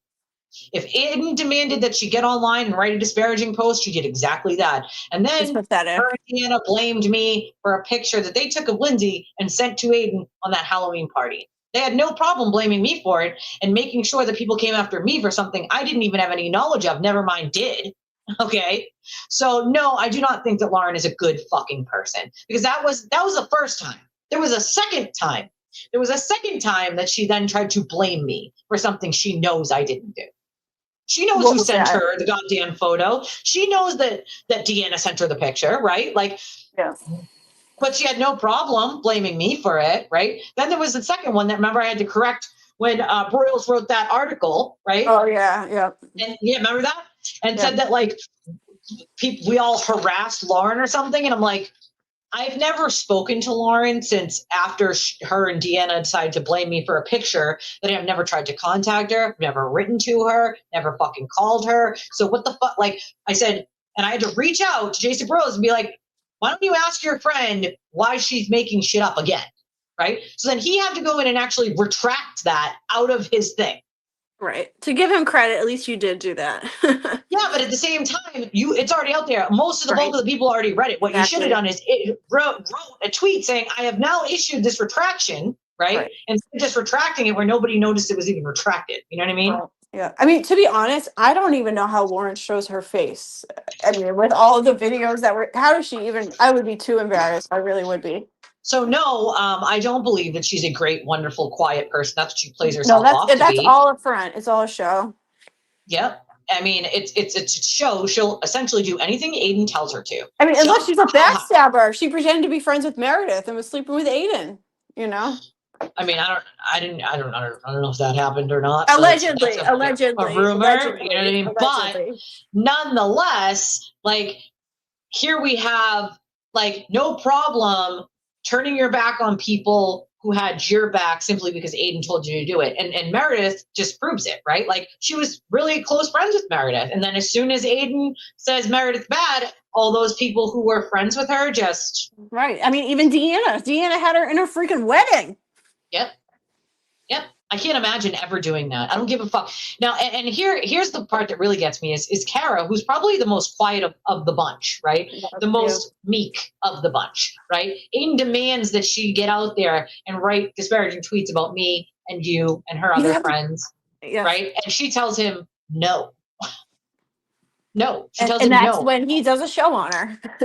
And that's when, and then he doesn't play that part of the recording. Gee, I wonder why. Why, Aiden? Why not play the part of the recording where you told her she needed to get online and disparage her friends, one of which she was just on vacation with in the summertime, right? Like, the fuck is wrong with you, bro? Like, why on planet Earth would you ever think, like, and if Kara can say no, I don't want to hear an excuse from anyone else, because Kara almost never can say no. You know what I mean? Like, she's, oh, you know what I mean? So, like, if she can say fucking no, right, exactly. So if she can say no, I don't want to hear an excuse from anyone else. They can't fucking say no. You are told to go disparage your friends or lie about someone and you just do it. And the other thing I'll point out is she lied in an affidavit to the police. I was fucking there, bro. Okay. And I did not know that she went to the police station afterwards, but we were in Stoughton. We did not see Kate in the courtroom. Did not see her until she came outside. Lauren was standing behind me. and they made us stand at the door because there was no seats left. So she was standing behind me. I'm taller than her. So Aiden kept doing this. And I'm like, I think he's looking for you. And so at one point I told her to get in front of me. Right. And so finally she did. But when Kate came out, she was like, how the fuck did she get back in there? I didn't see her inside. But then her affidavit says that she saw her inside and looked right at her. Right. Well, I know that that's not true. Right. I was there. And then we talked about it when she came out. So that means you lied in an affidavit and then she told me afterwards, by the way, she told me when fucking Aiden threw her out like trash that night, that she knew Aiden was just using her for the charges on Kate. And she was just gonna like drop them all because it was all for Aiden to begin with. Yep. And then somehow he weaseled his way back in there, of course, and she kept them. You know, I mean, what does that say about someone? They're willing to lie in an affidavit. They're willing to lie for him and do whatever he says. They're willing to disparage people who were their friends. Like, that doesn't say I'm a good person. No, I'm sorry. It just does not. It doesn't. Whatever happened with those charges? Is that one of the ones that Kate pled to, or did that go away, that violation? No fucking idea. Yeah, because I remember you could have been a witness for her because you were right next to Lauren. I offered. Yeah. Multiple times. Listen, even though me and Kate don't talk, we're not friends, I still would have done it because it's the right thing to do, right? Like, It doesn't matter to me whether I'm not friends with someone, don't speak to someone. Like, right is right, wrong is wrong. If someone's being accused of something they didn't fucking do, like, I'm going to stand up and say something. Even Lindsay. Like, yeah, Lindsay did deal with a lot of harassment, dude. So people can't say that she didn't deal with harassment. It wasn't all in her head. She did deal with it. It happened to her and the kids. Like, it did. So, you know what I mean? Like, you can't sit there look where we are. I mean, I honestly think it got so bad that she was just, all right, I'll be on your team, I mean, that might very well be true. I also think it has a lot to do with Grant and his delusions. Yeah. Right. Subconsciously a little bit, I think a lot of it has to do with Grant and coming up with these wild conspiracy theories that he makes her believe, and it's fucking nuts, right. And he's putting her in a constant state of crisis over things that don't even exist. It's all in his imagination. It's crazy. Lauren was one of his girlfriends at one point who still like essentially follows him around like a puppy. And he threw her out like trash the night of the first Halloween party, and she called me and she called a couple other people. Did he end up showing up that night? No, we told her to anyway. We're like, fuck him, like, have a good time. And she just he was a jerk. Like, oh, why? Do you even know anybody? Why are you going? Like, yep, that's what he said to her on the phone. And she's like, yeah, Elise, Deanna. And funny part is, he goes, who's Deanna? He didn't say who's Elise. He said, who's Deanna? Funny. Yeah, right? They didn't really know each other then. It wasn't until the Canton 9 thing happened. Yeah, but they were still sitting in court for him before that. Right. And honestly, I had already realized who Turtle Boy was when that Canton 9 thing happened. And I offered to Deanna. I helped her get her lawyer, even though I didn't agree with Turtle Boy, just because it was the right thing to do. Yep. It's your friend. You're going to help your friend. You know what I mean? Like, right. And I was just talking to my friend about it, who, was a paralegal. And he was like, oh, look, if you want, I'll help her out. And I was like, nah. But then I thought about it. I was like, I'll just let her know, And she ended up hiring him. Yeah. I mean, I don't get it, dude. Like, you're not going to say that because I put koala in the back of my name that somehow, like, that I'm... Honestly, they were just looking for any reason, and that was it. Like, what the... First of all, me having koala in the back of my name has nothing to fucking do with Lindsay and Danny. Never did, never will. But the fact that we need to make it, or that she needs to make it about herself, is the most concerning part. Why the fuck would she ever think that has anything to do with her? Right. I don't like Aiden. She knows that. That's not a secret. I mean, not a secret. You're like throwing it in her face or something. I mean, that's just wild. Throwing what in her face? That I wrote koala in the back of my name to piss off Aiden because I talked to Chris? Like, that doesn't mean that I agree with everything that Chris says. Just because me and you are friends doesn't mean I agree with everything you say. What the fuck? You know what I mean? Like, this whole theory that people who are friends have to agree with everything they say or take responsibility for everything someone else says is fucking bonkers, dude. Right. Or if you say one thing somebody doesn't like, all of a sudden you're a bad person, just over one fucking thing. It doesn't matter. It's not even that it's something they don't like. It's usually the truth, and they just don't want to hear it. And that's the difference, right? It's either, oh, you're now back on Turtle Boy team if you defend someone who you see being done wrong that happened to be on his team at one point, or like watched him at one point, or it's, well, this is about John. If you say something that like is true on the other side, like they use John as a sword and a shield. Like, that's not okay either, dude. Like, this isn't okay. We can never bring John back. I wish that we could, right? We cannot. it's not possible, right? We can never like take away the pain that family feels every fucking day. And I wish that I could, but I cannot, right? But we cannot keep doing this thing where if someone says something you don't like, or if it's the truth and you don't want to hear it and you don't want to believe it, right? That, oh, well, you're now not for the family, or Right. you're I'm so somehow sick of like, hearing that shit. it's ridiculous. It's absurd.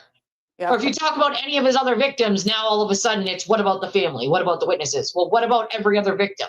Should we start saying that? What about every other let's victim? be real. Like, you never hear the witnesses talking about other people. They don't care about everybody else. It's just about them, which I They get. don't But you talk can't for accept numerous different. reasons. They still have a civil case going, so I probably wouldn't talk either. But I mean, the time to talk was a long time ago. You know what I mean? Yeah, Like it's too little, too late for sure. there's not much that there's going to be said now. People have moved on. They don't care. After making from Anthony Sanchez, Lindsay County has deleted her account after making false accusations of the sexualization of minors. It's been confirmed by Norwood police that she was lying.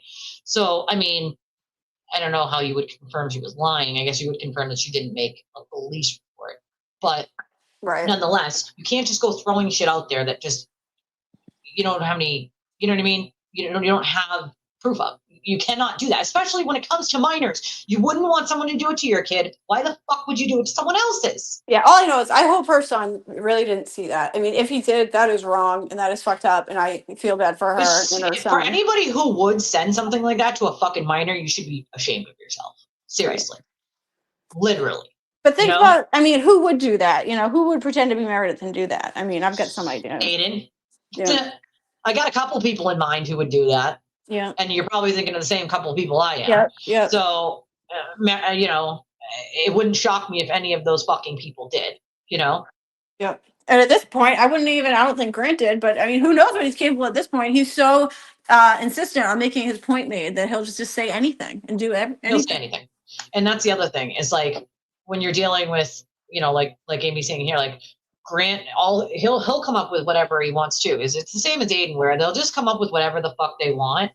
And they'll say whatever the fuck they want to get people to believe them. Right. They'll say, I know this for a fact. I know this for a fact. Yeah. Or this person blocked me. His conclusions make no sense. Like he'll say, I know this alt account is definitely this person because when I said, I know you're so-and-so, they immediately blocked me. That's just proof that's that person. Proof. He runs proof with that someone doesn't want to deal with you anymore. It's right. not proof that they're anyone. Right. But that's his evidence, that is. Do you remember when he told us he could basically read minds by people? Yes. He really does. God. He thinks he can read minds just by looking at people. I mean, this is bonkers. This is fucking bonkers. I don't understand it. Here's the thing. It implored me enough to want to come up today and do a live stream, even though I knew I'm dealing with family crisis. I don't really have time, unfortunately, but this, it was enough for me to be I'm not going to sit here and say nothing. I'm not, and I had only just heard about it this morning. So if I couldn't wait, you know what I mean? I'm not going to wait. There are plenty of people who don't have X. There are plenty of people who don't listen to these spaces, but they're just going to read tweets or they're going to get screenshots of tweets and they're not going to know what the fuck's going on. Mm-hmm. And then what happens is they spread that misinformation and it goes on and on and on and on and on. I am not going to keep allowing that kind of misinformation to be thrown around, especially when it deals with minors, people's children, Grant's ridiculous fucking conspiracy theories and my goddamn own name. Keep my fucking name out of your fucking mouth, bro. There is no reason on planet Earth anybody should be using my name to say anything at all. Right. I keep my circle pretty fucking small for a reason, right? For a goddamn reason. I'm not a person who runs around harming people. I'm not a person who runs around gossiping. I am not that person, right? Anybody who knows me in real life knows what kind of person I am. So it gets even more disappointing when people who do know me in real life pretend that now because they like this other psychopath that they need to say things that make that psychopath happy. It's fucking weird, bro. And honestly, it's hurtful, when, I put that fundraiser up for her, and I reactivated my Twitter when I was deactivated for months. I reactivated it just for her, just to share the fundraiser. So when they accused me of, working against them, it was extremely hurtful because it really was. Over and over. And I'll never forget, me being no, bro, over and over, no, Jewel. You're telling no, Julie is one of my closest fucking confidants, dude. Like, no, there's no chance in hell she works for Kate. Sorry to tell you, Grant. Right. Like, And honestly, sorry. I mean, if I ran that fundraiser, wouldn't I like have, done something to sabotage it or something, Like, Well, even though even those of us who promoted it was that were my cover? accused of Right. doing like not promoting it or whatever, and I was one of the first Right. people. So that it's like, dude, you can't rewrite history. It's all there. Internet's forever, right? It's all still there. Like, you know what I mean? Like, it doesn't make fucking sense. No, like, I'm dead serious. He literally told us that he knows what Karen Reed was thinking because she looked at him. I'm not joking. I'm so serious. Like, this was something he said a while ago. And me and Julie were like, Grant, you cannot read someone's mind and what they're thinking simply because they looked at you. I know she was thinking this, this, and this. And we're like, no, you don't, dude. Right. And No, he you don't. jumped to conclusions about Nicholas Guarino because he ran into his wife, and he claims I could tell by the way she was looking at me Yep. that that it That she meant this, felt this, and guilty. that. Right. Like, what, dude? What Just are by the you way she looked at talking him. about? Right. Right. Just Like, off that, look, he concluded that, Guarino, they attempted to kill him in that car accident, and that yep, he was like the fall guy, just from that look. I mean, it's yep. just nonsense. From the wife looking at him while walking. That's it. Yeah. Like, this is what I mean. Like, that's not evidence of anything. Like, that's Right. your That's own his mind. evidence. Yeah, they're playing tricks. He likes to do this thing where he'll tell people that, like, he 100% knows for a fact. And then when you ask him to provide the evidence, do you remember the time he told us that he talked to the FBI? Yep. And the FBI called Grant Smith Ellis just about this whole Turtle Boy and Karen Reed thing. And we were like, yeah, no, that didn't happen. Sorry to tell Right. you. Well, especially because I was on the phone with him the night before, and he told me a completely different story about how it happened. But because I was sort of calling him out, he needed to make up a story that, like, aligned with what he was saying. And so that's half the problem with Grant, is he's willing to say anything.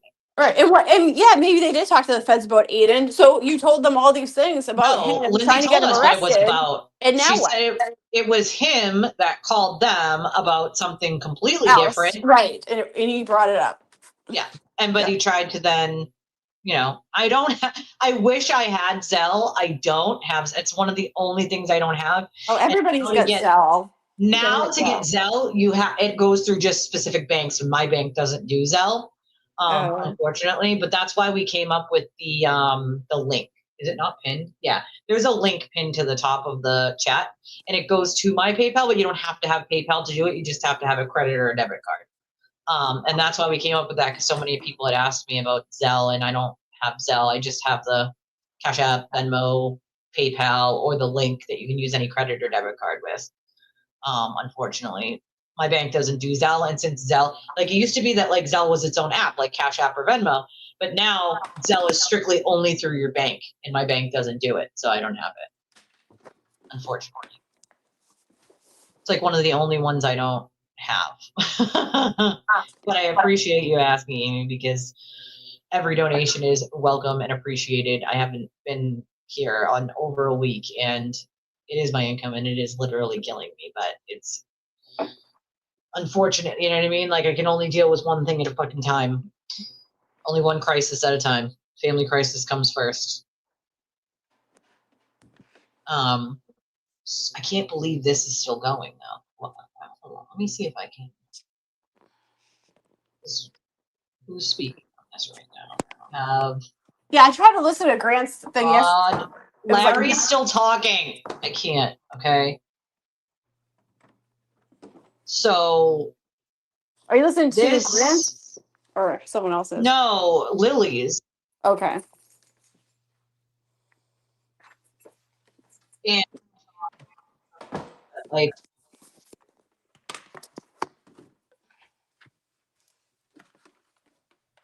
Larry, his common sense is lacking in some things. Yeah, I haven't heard much from him, but that's kind of the. Well, when you try to explain something to him, like use an analogy, he often doesn't understand the analogy. And then you explain it to him thoroughly, and then he pretends that you didn't just explain it to him. Oh, one of those. Like, a lot of people, when they don't want to hear the answer, the true answer, because it doesn't align with what they actually think. So then when you tell them the actual answer, they play coy, like, well, that's not, well, answer the question. It's like, I just answered the question 5 times. Like, I wish this space would end so that I can run it back, like, to the spots that, like, yeah, I know. you know what I mean? That, like, were of interest. If But you're it's looking for so. something, go to Grant's YouTube from yesterday. It was like 9 hours long. I was trying to get to the Lindsay part, but it's very spread out. A lot of it was Erica talking, which I didn't want to hear. I'm sorry, Erica Walsh. Yes, yeah. Erica was on the What stage. She was on, actual yeah, with fuck him world do we live in? and Lindsay. I know. Like, is this real life? Like, I I I know. I wouldn't know believe it, right? Unless it was really happening. Ashton Kutcher is going to pop out of the bushes and tell us all we're being punked. I know that has to Right. happen because what the fuck is really going on is what I would like to know. I just don't understand. I'm baffled. I am literally fucking baffled. Like, listen, I have been trying to keep up best I can with a lot of this stuff. Okay. Like I said, the last 3 days have been hard. Also, the weekends are tough. All the kids, you know what I mean? And all that. And yesterday was a holiday. Kids didn't have school. So, like, it's been a long 3 days. But when I ever got on this morning and I saw some of this shit, I was like, what the? Listen. Like, what in the actual fuck is going on here? Like, I am only one human, and I get that, like, my voice is not the only voice, right? But when certain things pop up, I feel like it's almost like a duty for me to fucking say something. And, like, most of the time, I let a lot of shit just, like, go. You know me. I'm just like, who cares if this fucking idiot said this happened that clearly did not happen? I think I know my own life, but thanks. Like, some of the stories people make up about me, I'm like, where was I for that? Right. Where was I for that? Where the actual fuck was I for that? Also, to be fair, I have been going through hold on 1 second. This is someone who I need to answer this for. Hold on 1 second. Okay.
Oh, she is, Erica. She is getting heat from the fundraiser.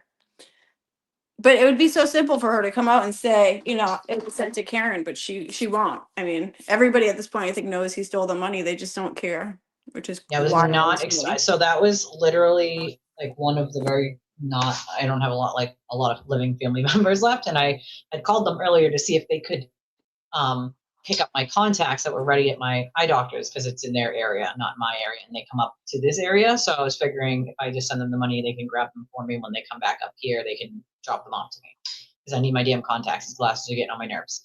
Especially when you're trying to, like, lay down at night and maybe watch TV. It's the only time I watch TV, and, like, you have your glasses on and, like, your pillow's like doing this. But I was not expecting that phone call would also come with a death in the family. So I guess I'm going 3 for 3 on fucking my 36-year-old cousin passed You just away. found out?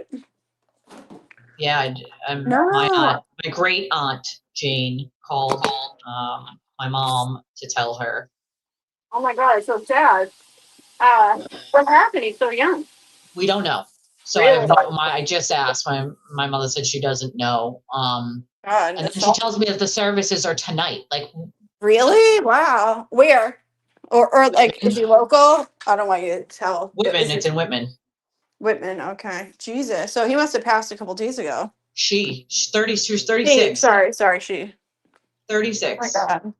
That's my age. That's the same age as my husband. And I'm 39. So like that's shitty, you know? And it's my cousin Renee, who already passed away's daughter.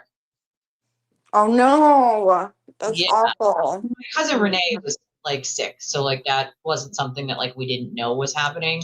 But it's her daughter, you know? Like that's I mean, don't get me wrong, I wasn't super close to this specific cousin, but it's still my cousin, you know? And I was not expecting that phone call like that. I was just expecting her to say, like, okay, I'll grab your contacts if you just Venmo me the cash to pick it up. You know Yeah. what I Jesus. mean? She's watching the baby for my sister, so she's not even in that area. She's actually in my area already watching the baby for my sister. But Oh my God. Are you gonna go to the services tonight? It's kind of I last minute. haven't, yeah, I don't. If my sister goes, then probably, because then I can just go with her. You know what I mean? Right. I'm so sad. But I mean, I want to know how she passed. 36 Right. is so Was she young. sick or anything? Not that I know of. Wow. It just says suddenly in the obituary. Oh wow. So sad. And it must have been a day, at least a day before they called my mother to tell her, because my aunt lives in the Carolinas. So it was my great aunt that called my mother to tell her. So, and it just says suddenly, and that my aunt Jane didn't specify how she passed. Although I would like to know, you know. Yeah. Aw. Let me see. So sad. I think Jesse just sent it to me, the obituary. Yeah, it just says suddenly. 36, Boston. Graduate Whitman Hanson. She was a dog walker and an animal lover. Yeah, I don't know. She spent time in Maine because that's where some of my other relatives, like my great aunt Patty, she lives in Maine. Oh, what part of Maine? Right near Bath. Oh, okay. My aunt Patty was a toll woman for the Maine Oh, Turnpike really? for like years and years and years. Yeah, she's retired now. She's sick Yeah. now, but They got paid for good. I heard years. there was, I know in Mass they got paid good. They, Wasn't there like some in, scandal where they were like paying them a lot of money and they were all their friends or something? I think that was Massachusetts, right? Yeah. Yeah. She worked for the Maine Turnpike one, but yeah, she did get decent. She did get decent money pay there. I mean, she worked there. I think it was like 20 years. So before she retired, she's Not sick bad now. gig. She's got dementia and stuff, but she's No. been retired for quite a few years. My great aunt Patty. I mean, these are all like distant. You know, my aunt Patty's distant relatives, but she's such a wonderful lady. My aunt Patty. You know, all Yeah. of my like you know, you would think like your closest to you are like your mother, father, brother, sister, you know, aunt, uncle. I only have one aunt. My mother has one sister, and my mother and aunt were both adopted as kids. My grandparents couldn't have children, so they adopted my mom, and then they adopted my aunt separately from like separate families. So they so I only have one aunt. That's it. And my aunt never had kids. She never. So it's all my great aunts' kids, if that makes sense. My great aunts and uncles and their kids and their kids' kids. So, and a lot of my family moved to Florida eons ago, probably 15, 20 years ago. My cousins that I was closest to all moved to Florida. So they're still out there. I never get to see them, unfortunately. But I was not expecting that on a phone call. But you know what? We deal with it. That's what we do. We just fucking deal with it. We fucking deal with it and call it a goddamn day. You suck it up and deal with it as it comes. Just is, unfortunately. These are the kinds of things that I say, like, life just throws things at you, and there's nothing you can do to change it. Not a goddamn thing. You can choose to wallow in your fucking sorrows or get up and do something. And believe me, I've done both in my lifetime. I know what it's like to do both, you know? That's a good question. What's the deal with Lily? I feel like it's a Stockholm syndrome, right? I think YBE might be right on this one. I think there was like one space where she like declared her love for Chris at some point. Like, you'll never be what I am to Chris. Like, okay, no one's trying to be anything at all. You know, I'm just kind of have normal conversations with people. You know what I'm saying? Like weird. Yeah, her name's Julie. Well, I don't think there's much Erica can say right now unless she's going to answer the question as to where those fucking funds went. Thank you. I appreciate you guys. Thank you. I was not expecting that. That's for sure.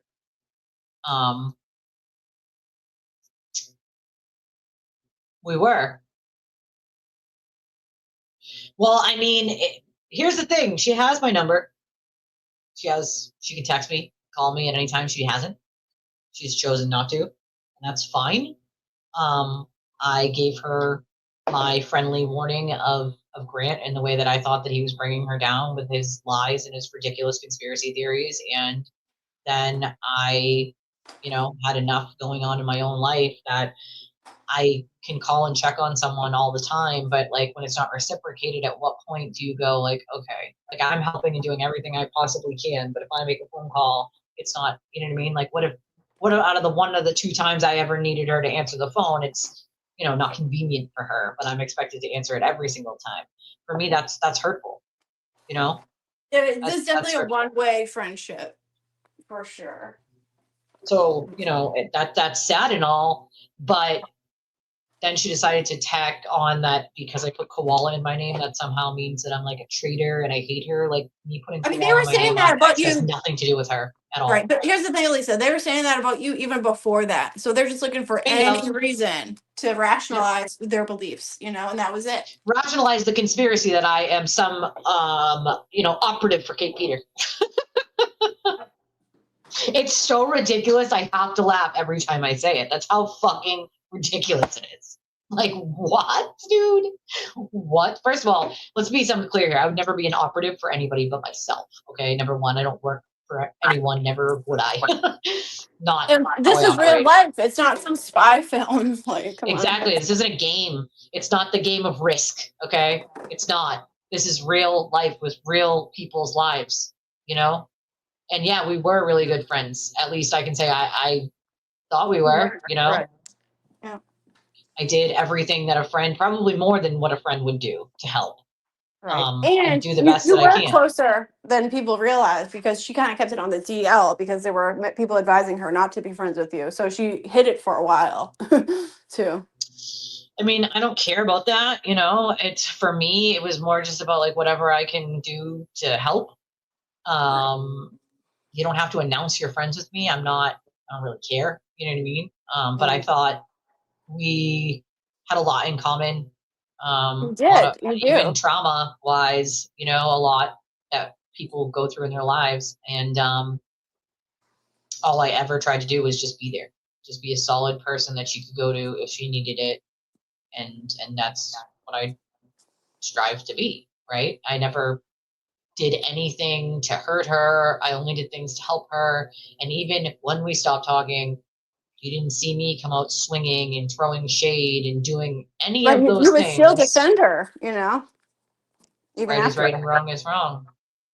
Right? Like that's the difference, I guess, between me and other people is right and wrong is wrong. I'm not going to go with, because we don't talk anymore, that I now need to unleash a fucking nonsensical tirade on you. You know what I mean? Like, right. But if you were some secret undercover mole, you would, If I was some secret undercover mole, you would think that I'd probably have to do fucking a whole week of streams at like 8 hours a piece. Right. Okay. If I was some super secret fucking mole, right? Like I would have to talk about everything and anything.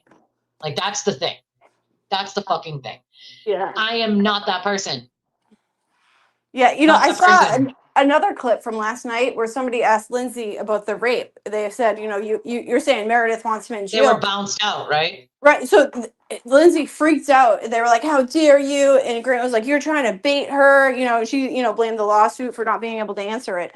But I mean, it was a pretty reasonable question that they turned into, oh, this person has some secret agenda by asking it, when everybody wants to fucking know because, Well, here's the thing, is I don't really know what Aiden thinks that she's helping with because there's nothing that she can help him with. Her cases on him were already dropped. She was not even around for the stuff with the witnesses beforehand. She wasn't even dating him. She had nothing to do with it. So whatever hearsay, this person said that, or this person told me this, or this person, like, it's all gossip and hearsay. Right. None of it is going to help aid it. Right. She hasn't shared anything like any real bombshells or anything. But here's the thing, no offense to her, but once you're witness and you say one thing and now you're saying the complete opposite, the jury doesn't know to believe you now or then, so basically your testimony is null and void. Perjury. Not only is it null and void, but you're committing perjury. Like, I think the best advice anybody could have given her was Cosgrove telling her to get a fucking attorney, dude, because you absolutely should not get on that stand and say the opposite of the things that you have been saying. Yeah. Because you could be they could charge you criminally liable. I know. Like, that's a huge problem, dude. I don't know why she's like so dead set on helping Aiden, other than dropping the civil case. But that's a quid pro quo. If he offered to settle or drop that civil case in exchange for your testimony, that is a quid pro quo. They could charge him with that. Right, but you can already see where she's going with this and how she's going to make it make sense, because she also made a post being like, oh, it's because I was in the middle of PTSD. She's going to blame it on that she had PTSD. Dude, listen, I have PTSD. That is not, like, going to work. That's not, like, a thing. Like, okay, listen, I'm real sick of people using fucking PTSD as, like, some sort of, like, excuse. I have CPTSD, okay? CPTSD. It's not a fucking joke, dude. I wouldn't wish it on my worst enemy, okay? I would not wish it on anyone. On anyone. Ever, all right? It disrupts your life, okay? It is not something that I wish that anyone would have to live with. Ever. Flashbacks, night terrors, the whole shebang, dude. No one should have to live that way. Most people assume that, like, I used to a lot have this conversation with people about PTSD, and someone would immediately say something like, thank you for your service. And I have to correct them. Like, no, I'm not from the military. This, like, misconception that you have to have PTSD only if you're from the military. I don't know how you got off stage. Yeah, I'm not sure that happened. I don't know how that happened. But, like, that's not a thing. You don't have to be in the military to have CPTSD or PTSD. I suffered a lot of really horrific abuse. Let's just put it that way. There's multiple forms of abuse: sexual, emotional, mental, physical. I've experienced all of them. My life reads like a horror novel, if you want to go down that line, okay? But the point is PTSD is not just something you can use when it's fucking convenient. Like Aiden claiming his little tantrum on the floor was PTSD. No, it fucking was not. It was exactly what it was, a tantrum. A drunken tantrum. That's not CPTSD. It's not PTSD. It's not what it looks like. It's not it. It's not it, bro. Not it. Not even a little. Panic, maybe, sure. Not a panic attack, but panic a little bit in his drunken state. It was a tantrum. That's exactly what it was. A fucking tantrum. He loves blaming anxiety on everything. Oh, I have anxiety and I'm depressed, Welcome to the club, dude. Welcome to the club. Like, while you're running around causing that anxiety and depression for a multitude of other people.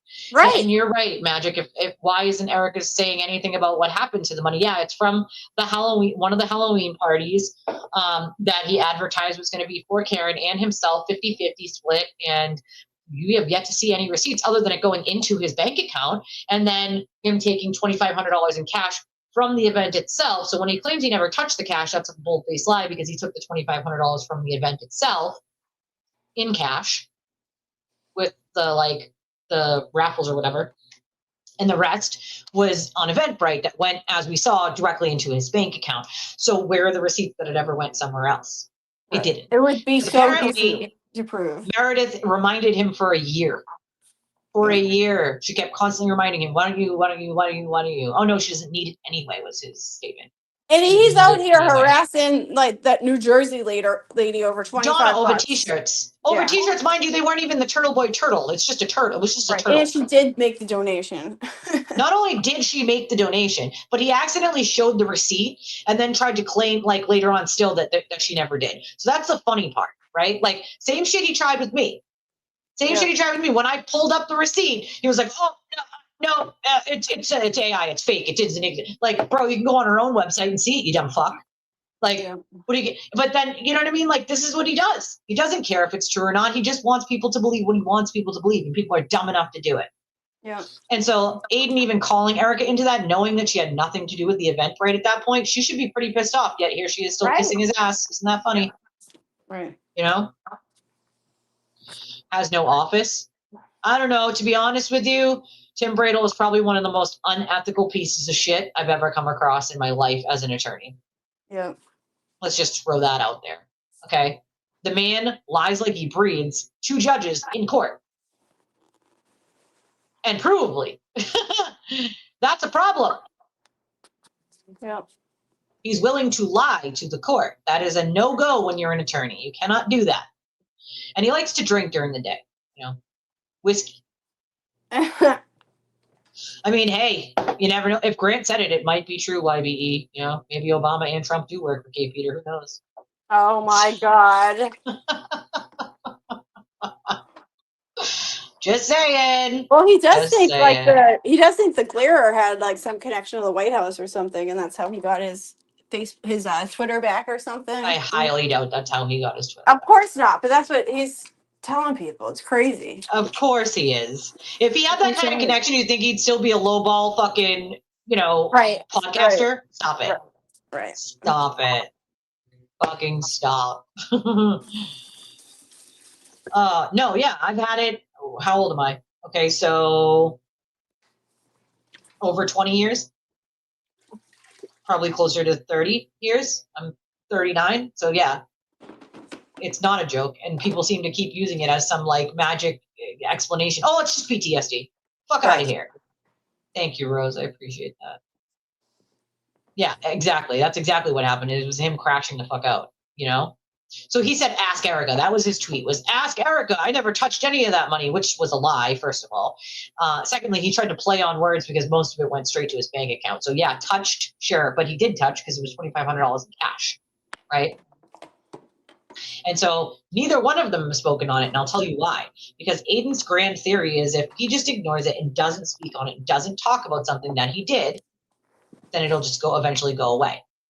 Right. The only way that he's eventually going to speak on it or do anything is if everyone keeps that pressure on him to do so. If people just let it go and stop talking about it and it's only a couple people here and there, he thinks it's blown over. I mean, it's worked for him this long, but it can only last for so long. But that's what he thought would happen with the recording. And then later on, he admitted that. He admitted that he thought it would just blow over if he just didn't talk about it. And it didn't. And so that's the same kind of thing that he's doing here, right? With his little minion puppets, right? You got broken idiot Baker, you got fucking the Glarer, you got all these idiots that just automatically do a show on whatever person he doesn't like that day, that week, that month. You know? Yeah. Melanie Little is still somehow backing him in some way, which is really just gross. That is wild. Right. I love how he says he's like, he claims he's had no drama for the past month. It's such bullshit. Such a lie, dude. And sorry, but I'm going to call Emily C out here. Like, stop giving him them ridiculous, nonsensical, no drama chips when that's all the man is. Stop it, please. I know. You're just cheering on really fucking terrible behavior. Like, I don't think she has any idea what she's getting herself into. No, she doesn't. She doesn't, obviously. But she should know better. Day drinker. Whiskey Tim likes his whiskey. You know, there's a reason why he's called Whiskey Tim, and it's because he likes to day drink at the bar and have conversations about Aiden's cases right there at the bar with Aiden and other people sitting there in front of others. So what do you think about this whole federal connection with Karen supposedly being friends with this Peruti sister and whatnot? So that's an interesting one. No, so he actually did. He would sit there and drink whiskey at the bar and like let Lindsay listen in on the conversation. Didn't he do that with Lindsay? And that's when he admitted that everyone at the courthouse knows Karen's guilty. He said correct. Like yes. Yeah. Yep. That's exactly what happened. Oh yeah, he's made millions. Absolutely. All the money he's asking for now is money he's putting in his pocket. Make no mistake about that. He's paid his fucking. He's probably the biggest grifter out of everybody in this whole scenario. No, he is. Yeah. No, he is. And I love when he calls anyone else a grifter. And so apparently people's definition of grifter is Aiden's not a grifter, but anyone else Aiden doesn't like is. Right. Benro called me a grifter in a tweet, and I'm like, how am I a grifter? Like, you don't make any money, so how are you a grifter? You make nothing. Right. That makes no sense. Like, you don't have a channel, you know what I mean? You don't make anything. Like, It And doesn't even if you make did, sense. FYI, the whole point of doing live streams is like, you know, to make an income. Just Also, FYI. I'm so sick of people that have YouTube channels that bitch about other people that have YouTube channels that make Facts. money. I am so Facts. sick of it. It's hypocritical. So wait, hold on. You have to. So in their eyes, you have to be making a certain amount for it to count as a job. But Right. so And let's then, go back. well, how much of Where it were have you they when they donated were to the making witnesses? little amount that I make though? Like where? So were they grifters when they made what I'm making, which is next to nothing? So were they grifters then? No, you idiots. You have to start somewhere, right? I don't give a fuck what YouTuber from what side says it. You have to start from the bottom and work your way up. That's how it works, right?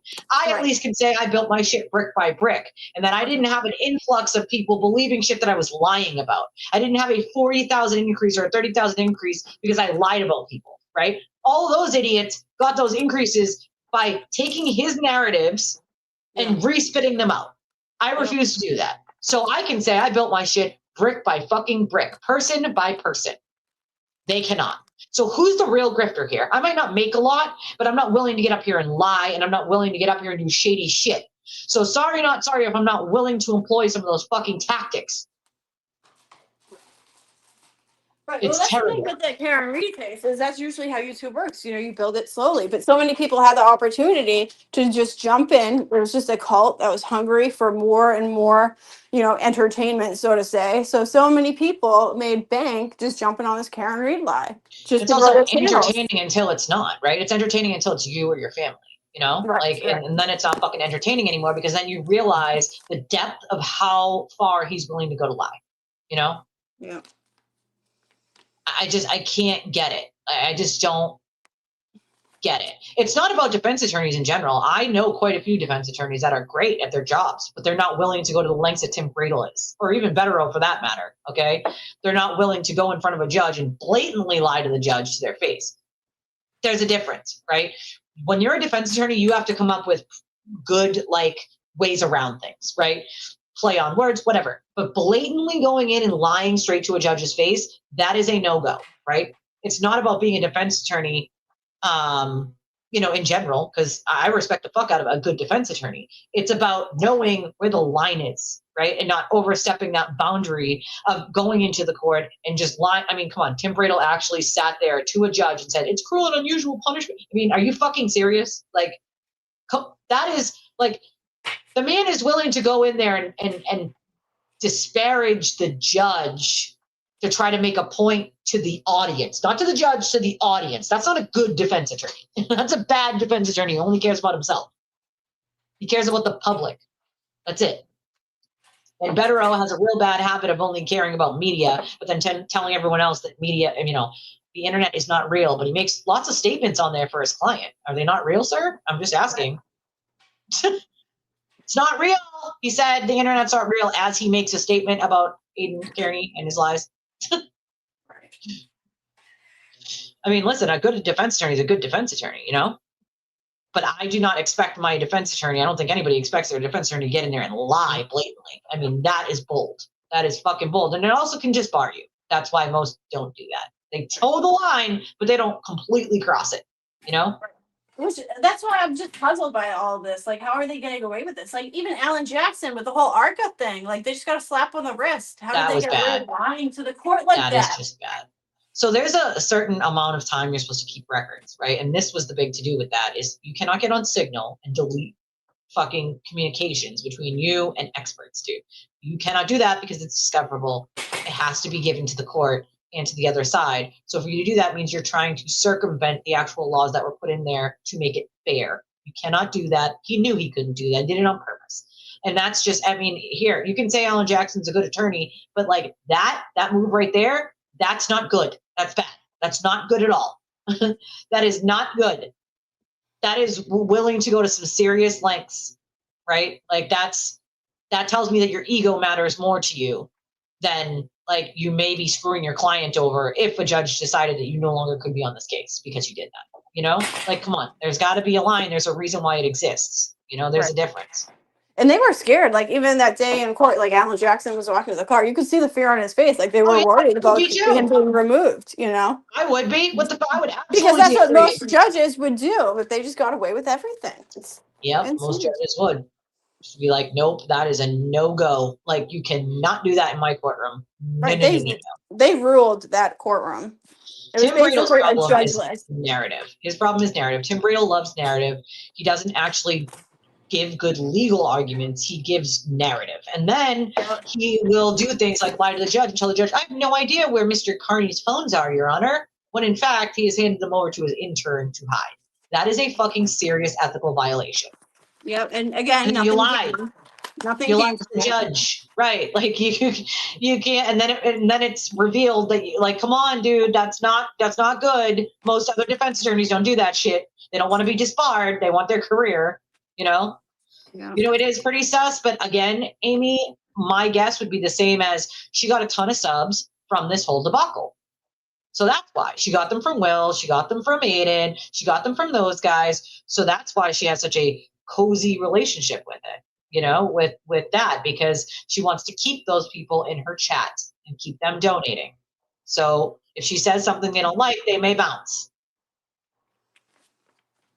You know, that's my fucking take on it. That's my opinion. And yeah, PTSD can destroy a life. I don't wish it on anyone. I also wish people would just stop using it as some caveat to an explanation of something that it isn't, you know?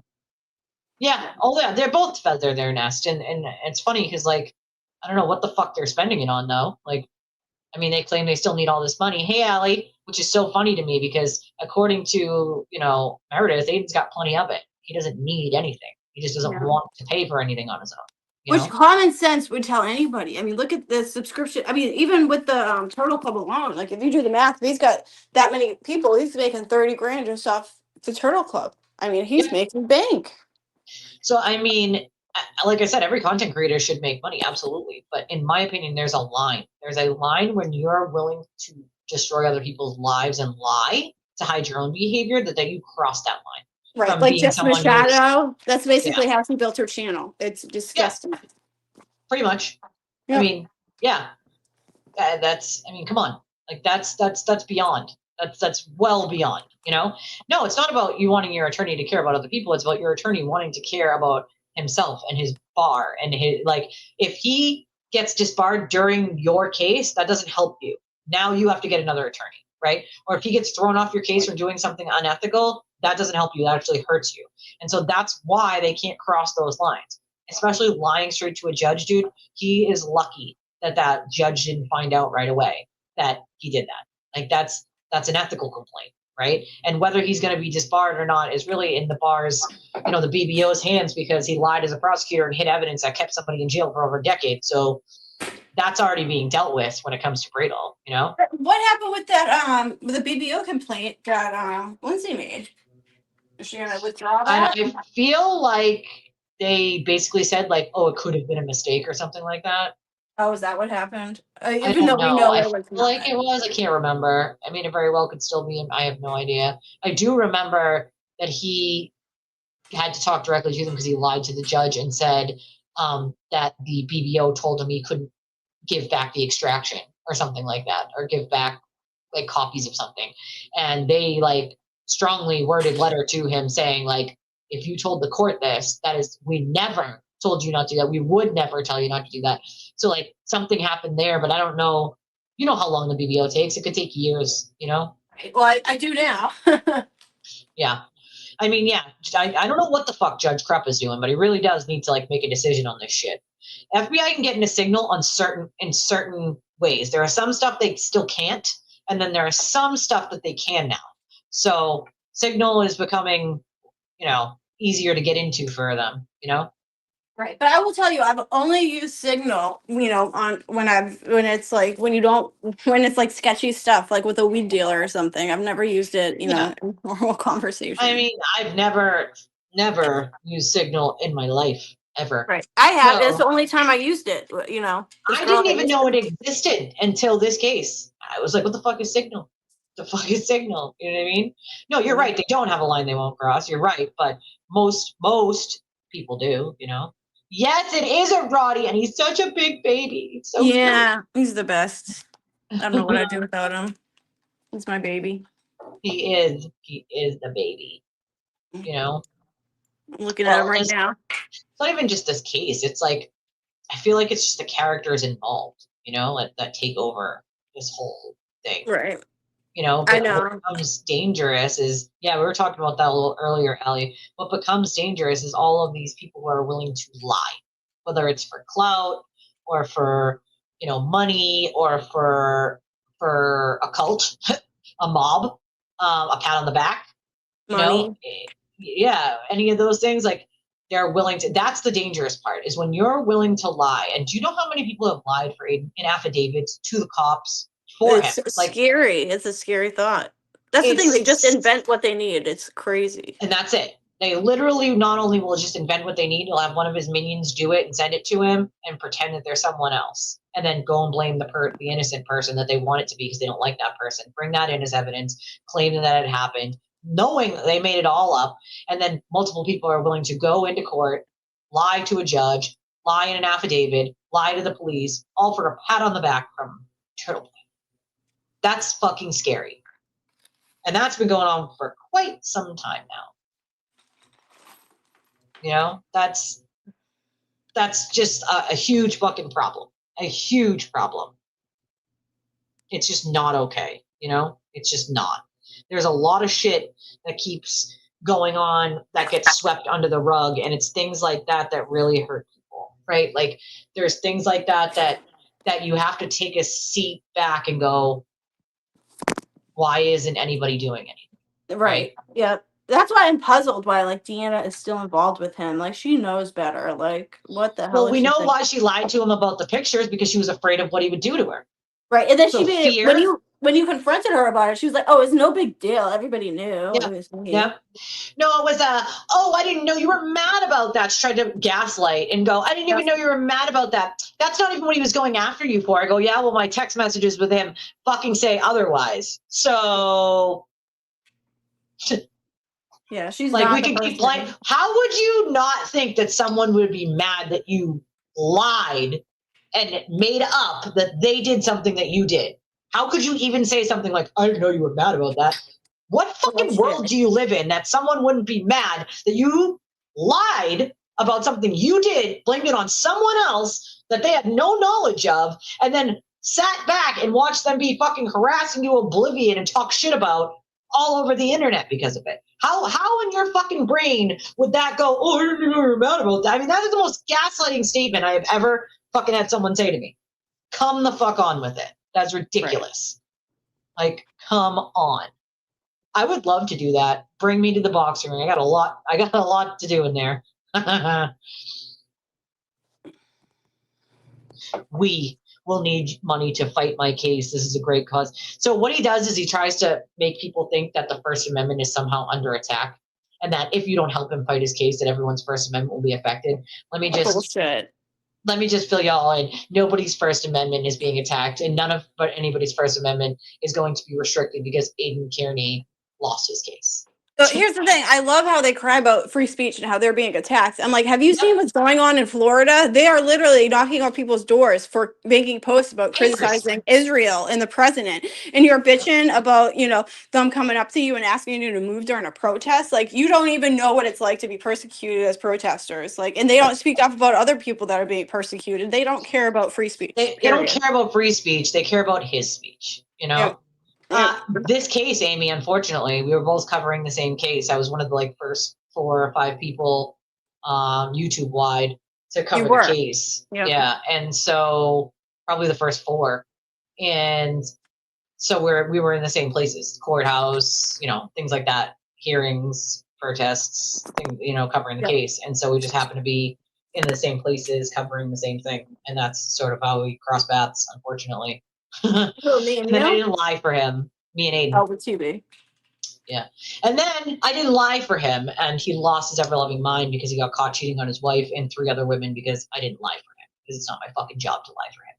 So if you don't lie for him, and mind you, I wasn't his friend. I was an acquaintance, literally. Right. He didn't know a single thing, and still doesn't know a single thing about me or my life. But I didn't lie for him. And he expects everyone to have his back and keep his secrets and keep his lies under wraps. Well, that's not my fucking job, dude. Don't cheat on your wife with 3 other women if you don't want them all to find out about it. That somehow Exactly. became my problem, when in reality, it's his actions, it's his problem. It is not the person's fault who told the truth or who didn't lie. It's the person's fault who did the action to begin with. And to be fair, I didn't even tell on him on purpose. It was an accident. Somebody asked me a question. I answered the question, assuming that they knew the answer because of the way they asked me and what they asked me before that. They didn't. Nonetheless, not my problem. It's his, you know? Right. I was way back then. Yeah, that was before any evidence existed, me and Julie, as a matter of fact. And it was kind of along the same lines as Kevin figuring it out. It was along the same sort of timeline. I knew what I was giving up. I knew I was giving up a lot of money. I knew I was giving up a lot of subscribers. But at the time that I believed it to be true, there was no evidence. We had just had filings. That's all we had. We had, defense filings. And then I got some non-public information, and then more evidence came out, so on and so forth. But that's really just, it was short-lived, at least, on my part. Nonetheless, he shows people who he is, and people still don't believe him. And that's the part that I don't get. I just don't get it. When a man shows you what they're willing to do and how many lies they're willing to tell to cover their own asses, then it should tell you, huge red flag, he is willing to go to places that no other person is willing. Right? And he will take whatever minion. And here's the funny part, is all these people who are willing to lie for him and do his bidding, he throws each and every one of them under the bus every time. Every time. I didn't do it, so-and-so did it. Right. I mean, that's what They we did it said. on their own accord. I had nothing to do with it. No, think about all the people who have gone down for something because of him. Each one of them did it on his behalf, and every time he claims ignorance to it.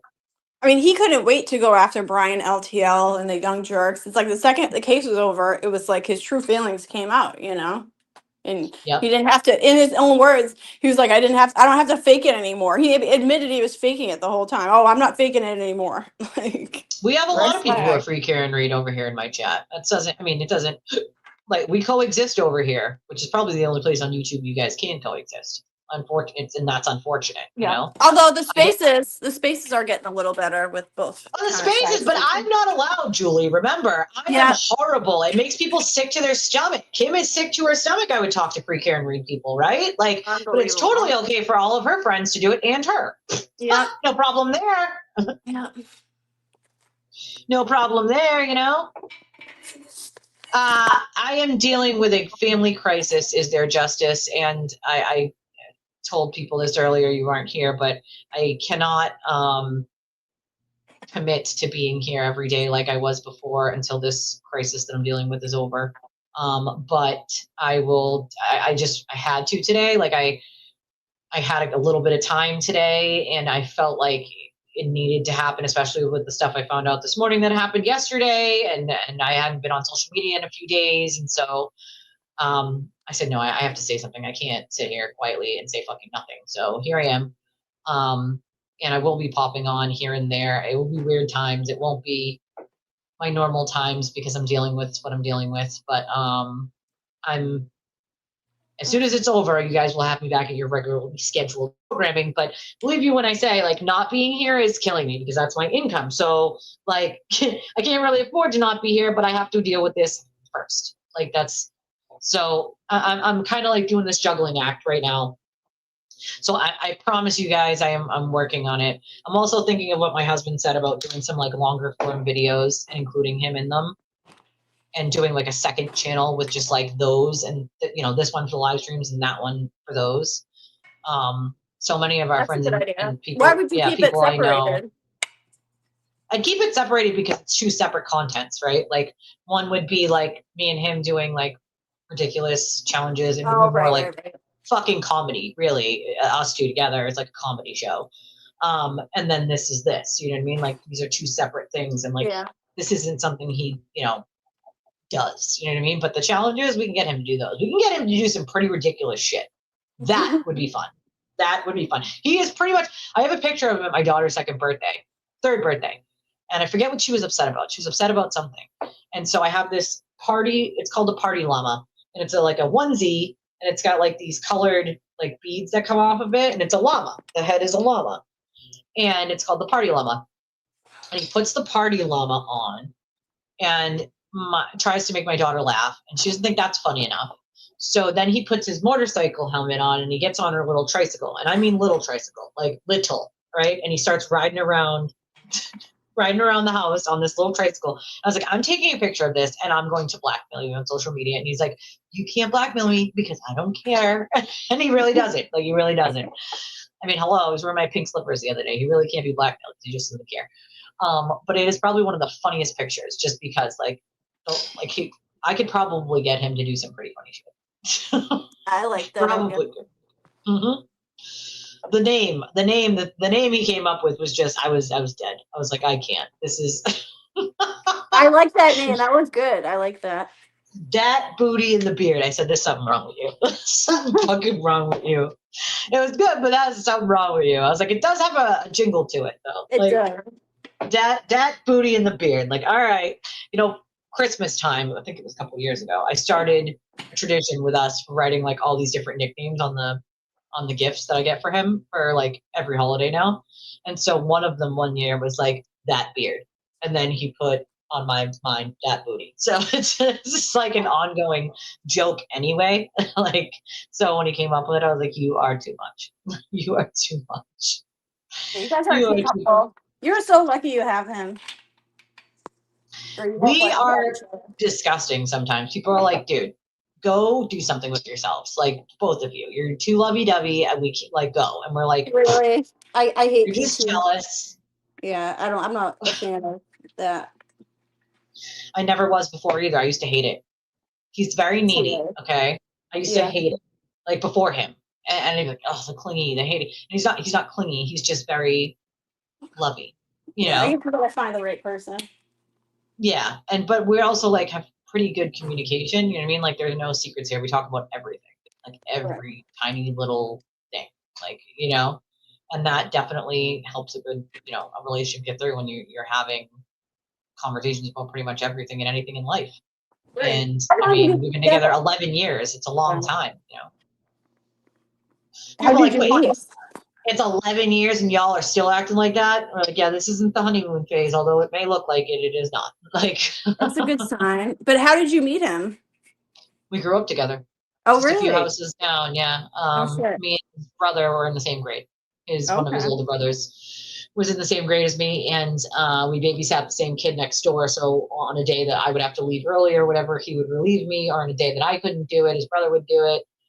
And we used to play stickball, street hockey, like, as kids outside all the time. And then as adults, I was in between. It's after I got divorced from my first husband, and I was like not looking for anything. I was not. It was like a year. It was the longest I'd ever been like alone without a significant other, like, in my life, in my adult life. And it was like a year in, and I remember his brother calling me and being like, "Oh, hey, we're having like a summer whatever way down in like Brewster. Do you want to come bring some friends and like stay until the next day?" And I was like, "Oh, that sounds like fun. I'm on vacation right now from work anyway, so like, fuck it, why not?" And so I went, and his brother happened to be there, and so the rest is history after that. Nice. Funny enough, we actually went, it's like right next to a golf course, like condo we were staying in, and that night we were like, we're gonna go hit some balls on the green. Now, you're really not supposed to. Like, there's security that comes around, so you have to like hide basically. But you can, when the security's not staring at you, you can just hit balls on the green. So like, we're hitting balls on the green, and like security keeps driving by like periodically, and it's like there's like trees, and it's like there's woods like behind it. So like at this point, we're tucking and rolling, we're laying flat on the green, like till they drive by, like hiding behind trees, like whatever, right? Because we got our beers and and we're hitting balls, right? And you're not supposed to, but whatever. So we're doing it. And then it starts fucking downpouring on us. And instead of just leaving, we're like, nah, fuck this. Like, we're almost done. Like, we're going to do these last couple balls that we have, and then we'll go in. And still, security's coming by. And here we are in our squishy, wet clothes, rolling behind trees, hitting balls, having drinks, and just like having a blast like we're children. We're like children. When we got back in the house, our clothes were so wet. Like, when you dropped it on the floor, all you can hear was just plop. Like, but it was a blast. We had a blast. And it was, I think, that night that like we both were like, all right, interested. You know what I mean? Like, Yeah. because as kids, he was 3 years younger than me. So his brother was in my grade. He was, 3 grades under me.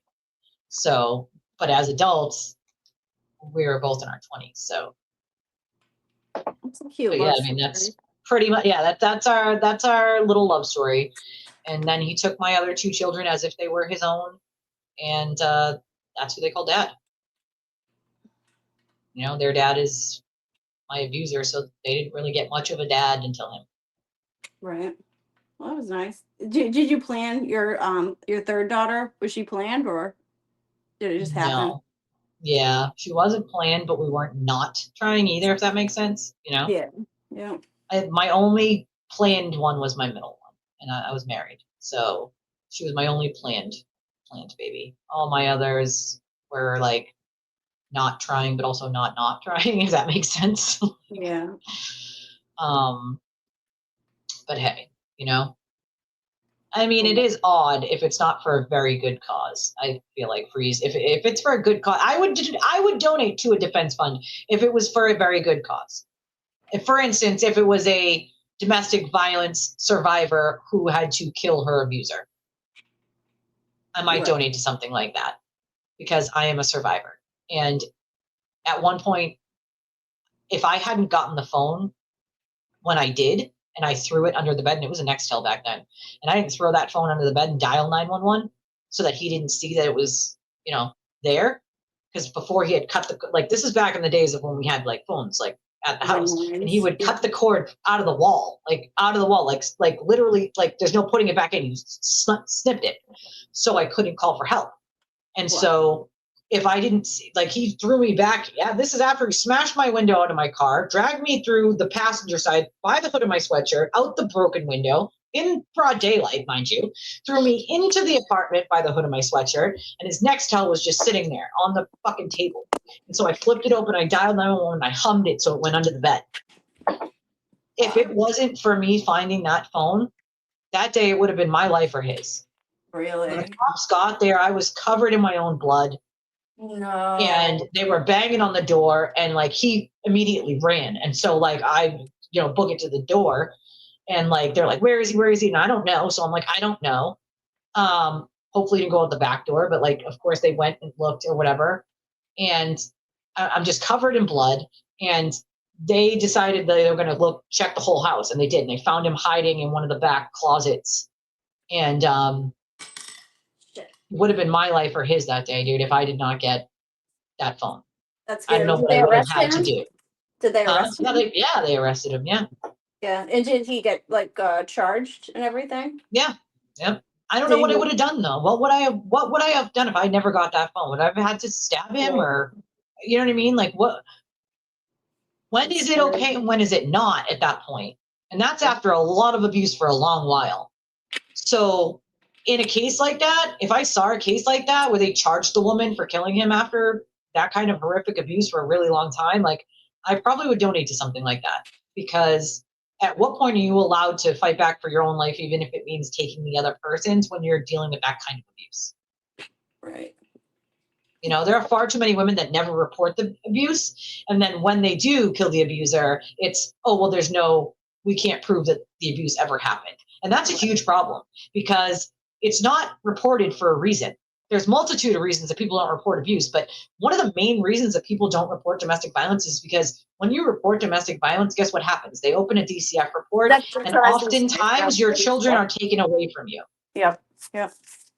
And what DCF will say is, you are not protecting your own children, even though you called to do just that. Right. It's fucked up. It's so fucked up. I have watched in at least 10, in the 20 years I've been doing it, at least 10 instances that I personally helped with.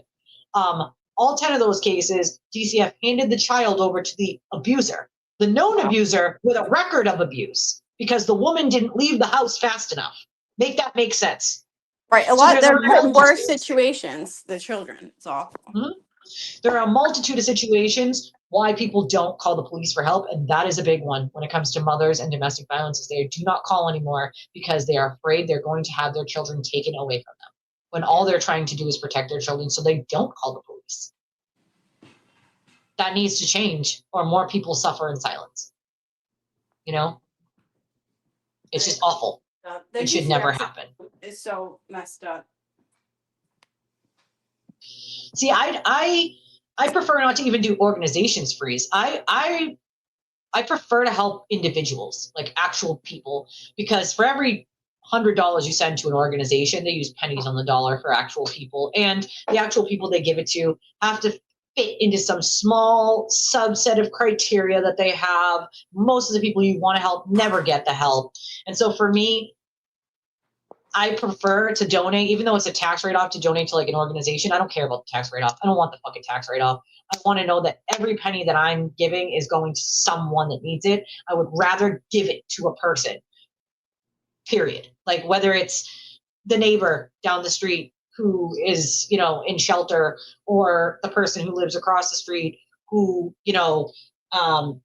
works, but there's a single parent and they don't have enough to have all the groceries in their home, or like find someone who's homeless but trying to get on their feet because they were taking care of their parents and their parents both died and they had to sell the house. The siblings sold the house and left them with nothing. There are a lot of instances of shit like that, where the person taking care of someone who's sick and the person who's sick dies, and then the person who was taking care of them gets left with nothing and no one. And so a lot of shit like that happens and people don't even realize it. And then where are these people to go? What are they to do? A lot of shit. I would rather donate to those people and figure out a way to help them than donate to an organization that uses pennies on the dollar and they're paying their, execs. I've Even worked though for a it's nonprofit. even though I've it's a worked for them. nonprofit, yeah, It's a they're paid. huge freaking scam. Like I worked as an executive assistant to 3 partners who got paid bank and they barely did any work. It was insane. It was insane. Yep. And that's the thing, right? Like what you don't know, Allie, that's the difference, is someone usually that's the thing. If you have like a defense fund, what you should be doing is, even if you have to redact the personal information, is you should be showing the receipts of how much is going to your fund and each time you send a check. You know what I'm saying? Like, and then when it's over, you should be showing everybody where the money went. And especially if you're all up in everybody else's business about what they're doing with their money, you should especially be held accountable to where did your 300 grand go? I mean, his defense fund's over 300 grand now. But he's already paid off all his lawyers. He can lie as much as he fucking wants, but we all know that, Oh, lots of luck. That does not sound like it's comfortable. Text me after so I know that you're okay, please. I'm like a mama bear. I worry. Well, that's the thing. They don't. It's just a one big fund, but they should definitely be, showing you where it's going, It's especially something large like that. I wouldn't expect something small like 10 grand or 20 grand, something like that. Like if, for instance, we had a fire and we lost everything, and I made a GoFundMe for that. I think we got a couple thousand, and we were able to get some furniture and things after we lost everything. And so I wouldn't expect something small like that to people to show a receipt for every single, like if they had to buy soap and toilet paper for their new apartment, I don't expect to see a receipt for toilet paper and soap. You know what I mean? Like, yeah. But like something like a defense fund, you're asking hundreds of thousands of dollars. Like, okay, then you're going to be writing a check for 10, 20, 30 grand. Like those should be there, Yeah. Girl, listen, I'm telling you, I'm definitely, I know I'm only 39, but I get them cold sweats, and I know that I also have like night terrors, but like, I'm telling you, I must be perimenopause or something. I'm telling you. And you need to sleep. You need your sleep, lady. You work too much to not get sleep. Yeah, it was apparently really wild. Like really fucking wild. Oh, that shit drives me nuts when someone goes into a chat and they kiss the creator's ass, but then they leave the chat and they talk shit about the creator in another creator's chat. It's like, bro, just be real. Just be honest. It's weird. That the DV hotline, in my opinion, is a joke. It doesn't do anything. You can call, and what they're going to say is, well, all the shelters are full. Call back again tomorrow. DV victims don't have a tomorrow. When they're calling for help, it's now. It's then. They don't have a tomorrow. They can't call back every day for a week, a month, 3 months. That's what they expect you to do. They can't do that. Their significant other finds out they were calling the first or second time, and that's a beating they may not make it out of. They don't have another day to call. And so that's all they do is you call up the DV line and they go, oh, well, here's the numbers for the shelters in your area. Well, they can't write those down. They can't be found. If they get found with those, they may not survive. I mean, do people think this shit through before they do it, in my opinion? Like, come on. Oh, I don't disagree with you. I wouldn't donate either, you know, especially not dating. You might as well just flush it down the toilet or light it on fire, in my opinion, you know? Yeah, it's just weird, you know?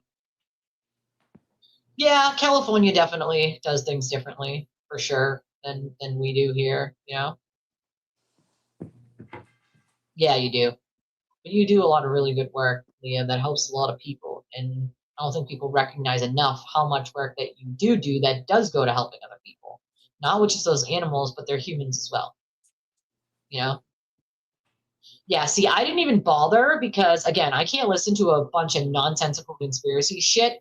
Make a Wish is a good one. My daughter got her Make a Wish when she was 8, I believe. 8, yes. And so that is probably one of the very rare organizations that I would donate to is Make a Wish, because they did my daughter's wish when she was about 8, um, and they did an amazing job. So I do know at least they follow through with what they're doing, you know, and they do it for sick people who have terminal illnesses.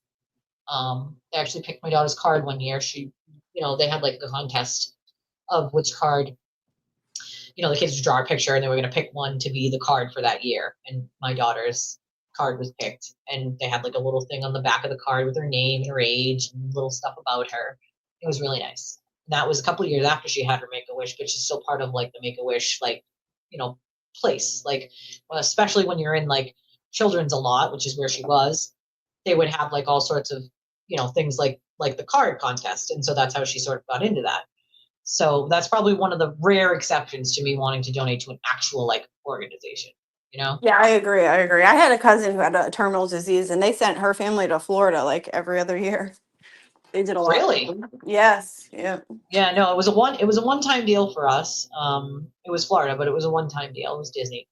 But they did her hair. They brought her into the castle, and the princesses did her hair, and she just, it was great. It was such a good all the kids who were in, and there were other Make-A-Wish kids there too, so they got like a line pass where they didn't have to like wait in line or whatever, you know?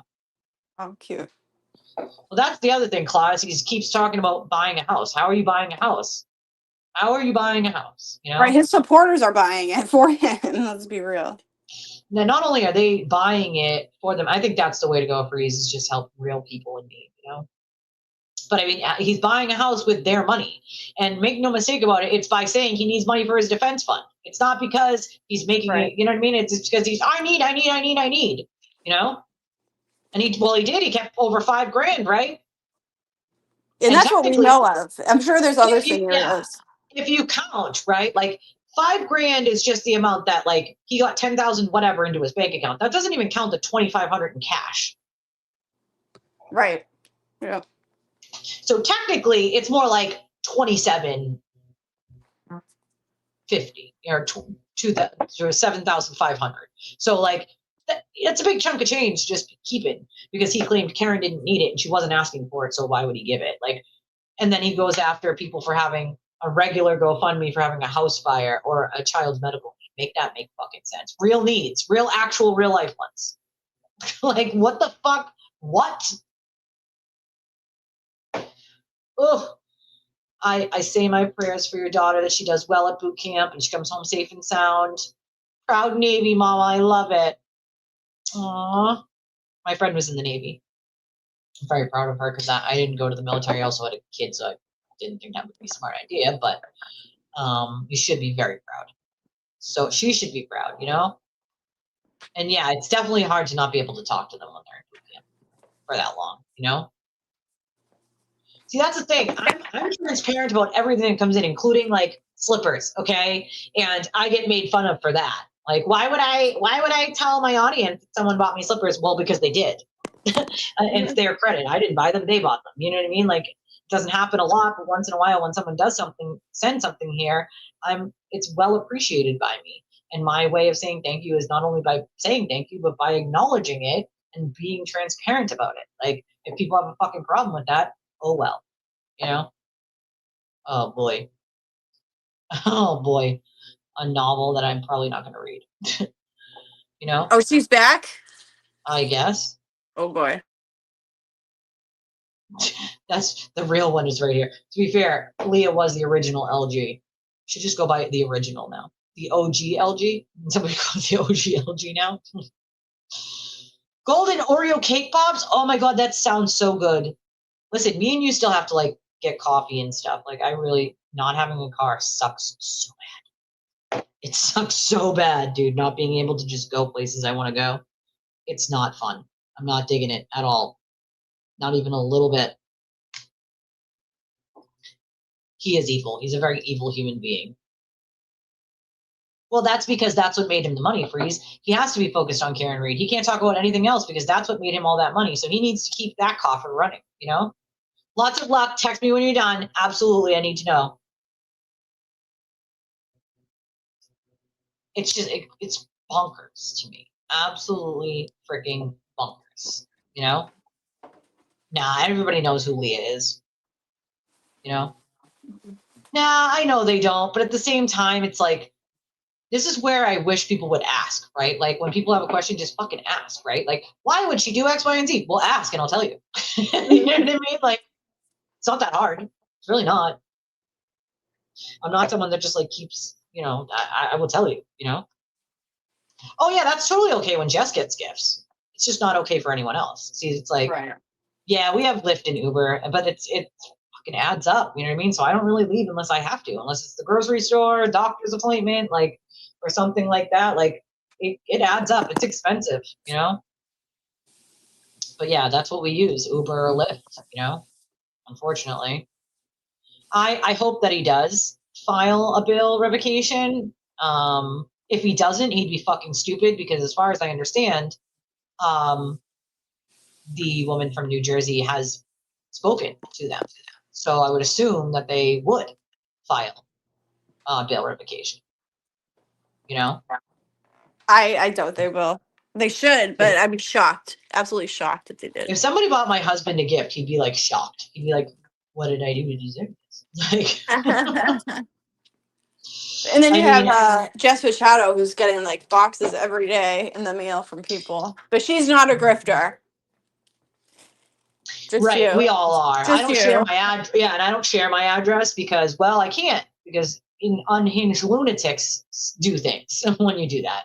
So I only share my address with people I am literally closest with, which is not a lot of people, you know? Ooh, brownies. My favorite kind of brownie is walnut brownies. So good. So good. I'm also thinking about maybe taking a day for myself on Friday night and maybe going to get like dinner and a couple of drinks if anybody wants to join me, because I feel like I need that. I need it. Not that I want, but that I need. Need. Yeah, we don't have a bus, unfortunately, not where I live. I'm not in Boston, unfortunately. So there's no buses and trains where I'm at. So we kind of don't have another option. Our option is Lyft. I mean, I guess you could walk if it was close by, but I'm in like everything near me is neighborhood. There's no stores or anything like that near me. I'd have to Uber or Lyft it there. Ooh, Jesse, those look so good. Those look delicious. Those cake pops. Aw, I see this one just came in a little while ago. I must not have seen it until now. But I have a $100 donation and it says, "Girl, we need your luck to change." You can say that again, my friend. I do too. I do too. See, I wish some of you were close. No, we're a zero car. We bought zero car family. We have no vehicle. Our car died 2024, and it was done. Like, there was no fixing it. And I don't have a couple grand to put up for a used vehicle at the moment. If I did, believe you me, I would have one. Just don't have it. Yeah, well, he won't be around, but I'm all in if you want to come. Maybe just a couple of us, because like I really need a moment to myself. So he won't be coming, unfortunately, but I was like, what happened to Julie? Where'd she go? Hi, sorry, my phone died, which never happens. But I am all in, Benny. If you want to come, I am in. I really need to just get out and like, even if it's having dinner and a couple drinks with some friends, like I need that woosah in my life. I do. I need it. So I know, yeah, you mentioned doing something on Friday. I would be down. Yeah, I mean, you could always bring the dog here and stay at my house if you need to. That's true. That's I just true. put the cat in the other room. You know what I mean? Right. They might get along. They might. The cat, she's like very skittish, so she probably just hide underneath the couch like she normally does. But I am so in for anybody who wants to come, almost like kind of like a meet and greet. I know where I want to go because I have a gift card there, so like there, but like that could be fun, and I really do need 5 seconds to myself. So if anybody else would like, and I have my newly dyed hair, to show off. Like, come on, guys. Oh, I didn't even notice. I love your grays though. I like it, but I love the grays. So many people say that to me, and I'm like, no, dude, I hate them because they're not. Listen, if it was like done where it was like evenly distributed, fine, cool. Like if I had them like, add some to like evenly, then cool. But like it's not even, and it's all just underneath. It's not even on the tops. It's underneath. Yeah. And so like when I pull my hair up, it's all you can see. Yeah, you pull it off well. You're like a silver fox. Only some people can pull it off. You can. I like it with you. I hate it. I literally hate it because I am not. Listen, my mother went gray early. Okay, I'm only 39. I should not have that many grays. All right, but also I probably have had a lot of stress in life. That's probably why I have so many grays, to be honest. They want to know your dog's name, Julie. Oh, Opie. He's so cute. OPIE. He's such a big baby. Yeah, he's a rescue. That was his name when I got him. He's about 7 or 8. My cat too. That's why her name's Dora, because she was a rescue, basically. Oh, that's someone cute. Else. That's a good name. That was already her name. And to be fair, she does like exploring. Mm-hmm. Yeah. And she's not going to let Swiper swipe. I'll tell you that much. Yeah. Swiper, no, swiping. Oh crap! It's already. Ooh, cherry blossom. I love the cherry blossom smell. Such a good smell. What time is it? 3:11. Oh my god! Your brother went gray early too. Listen, it's my genetics fault. My sister's at the age where I started going gray right now, and I'm like, just get ready for it. It's coming. It's coming. Is she Is she younger than you? Yeah, me and my 2 of my sisters are 7 and 9 years apart, so she's 7 years younger than me. Okay. So she's like right at the age when I started getting most of my grays. So I'm like, you're in for it, dude. It's coming. Short and sweet. Yeah, I don't know why so many people think nothing's going to happen to him. Because in my humble opinion, like, yeah, I think there's a good chance that they do a bail revocation. If they do not do that bail revocation, then nothing's going to happen and they're just going to do another court date. But if they do the bail revocation, I do believe that there is a very large chance that he sees jail time. There's a multitude. I don't know why. A lot of people just assume that like, oh, his crimes are not bad, or oh, it's a nothing burger. It's like, dude, any crime is not a nothing burger. You agree when you're out on bail to not catch any more charges for anything else, or your bail can be revoked. It's that simple. It doesn't have to be a serious charge. It doesn't have to be one that you deem as a serious charge or perceive as a serious charge. It just has to be a charge, any charge at all. And he's already sort of been given multiple chances before. So now it's going to be like, okay, well, we gave you this chance and this chance already when you caught new charges. This time we're not going to do that again. They've given him more than fair chances to not go to jail. He just seems to want to go. Right. And his supporters love to bring up like, oh, he has so much anxiety about going back to jail or, breaking his jail. If he has that much anxiety, don't commit crimes. Right. But you know what? Everybody does. Right. If you're in that position, everybody in that position, it has anxiety. Yep. But they're smarter than him, though. They Every person who is charged with a crime is going to have anxiety about going back to jail. That's not an excuse to not go back to jail. Exactly. I love that one. Exactly. I love that one. Oh, well, he's got so much. Well, then here's an idea. Then why doesn't he stop threatening, trying to because remember, behind closed doors, he's still doing things like threatening people. He's still trying to do, if you don't do this, then I'm going to do this to you. Like, that's a crime. That's blackmail. That's extortion. You cannot do that, right? if he was that serious about not wanting to go back to jail, maybe he wouldn't keep committing fucking crimes while he's out on bail. I don't want to hear, oh, he's anxiety ridden. People want to take him away from his children. The only person who wants to take him away from his children is himself. Right. His actions, his own actions. He's going to be seeing a judge from Plymouth County. It's not going to be a different judge. From now on, it's that one judge from Plymouth County they just saw the last time. That's his judge from now on. Why was it moved to Plymouth County? It wasn't moved to Plymouth County. They just got a judge from Plymouth County. Okay. So like essentially almost like a special prosecutor. They just gave like one judge. And so instead of it being from Norfolk County, so he can't claim any sort of like, oh, there's a conflict. Oh, there's a this. Oh, there's a that. And there were already a couple judges that were conflicted out in Dedham. They just said, all right, cool. You'll have this judge. And it's this judge from Plymouth County.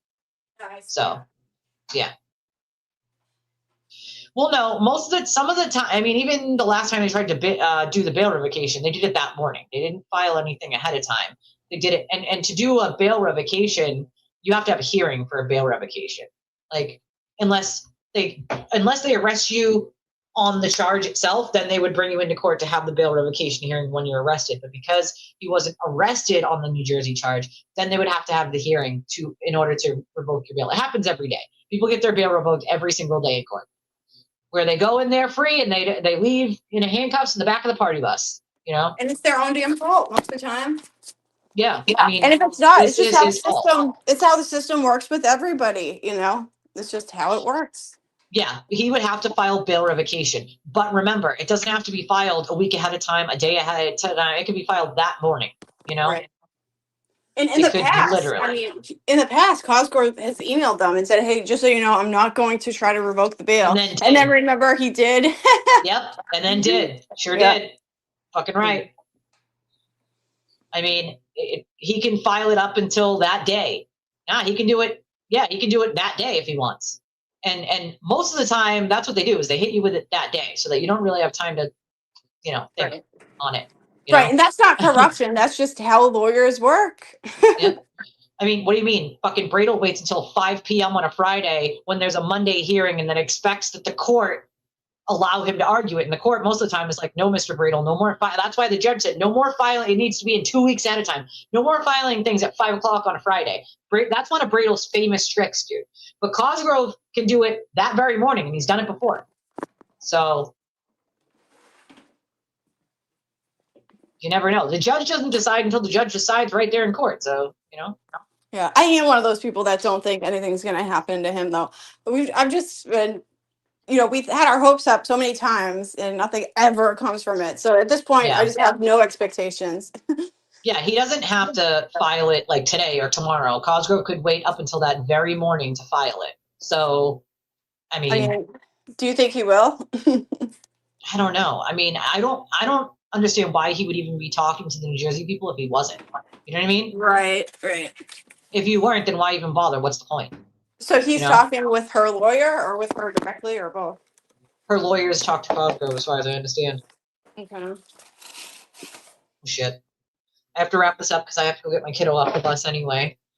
But I love your stinking faces, and I will attempt to pop maybe on a spaces later if someone's having a spaces, or if I can do a nighttime live stream like after dinner, then I would probably do like a short 2-hour one then, because today is like my only day that I have like pretty open for this week. So I love your stinking faces. If you want to donate to the channel and you're catching me on the restream, you know the ways to do so. We have Cash App, Venmo, PayPal, Revolut. We have a link up in chat you can use for credit or debit. Any and all is well appreciated. I'm definitely going to try to hop back on tomorrow at some point. I really don't know what time yet. Like I said, I'm still dealing with a family crisis in the making at the moment, and so there's a lot going on. But I will try my best to pop back on either tonight or on a spaces, either or. But thank you, Julie, obviously, for joining me. We appreciate you. Thanks for having me. And of course, and I will see you all next time. Love you, everybody. Thanks for your time. Bye.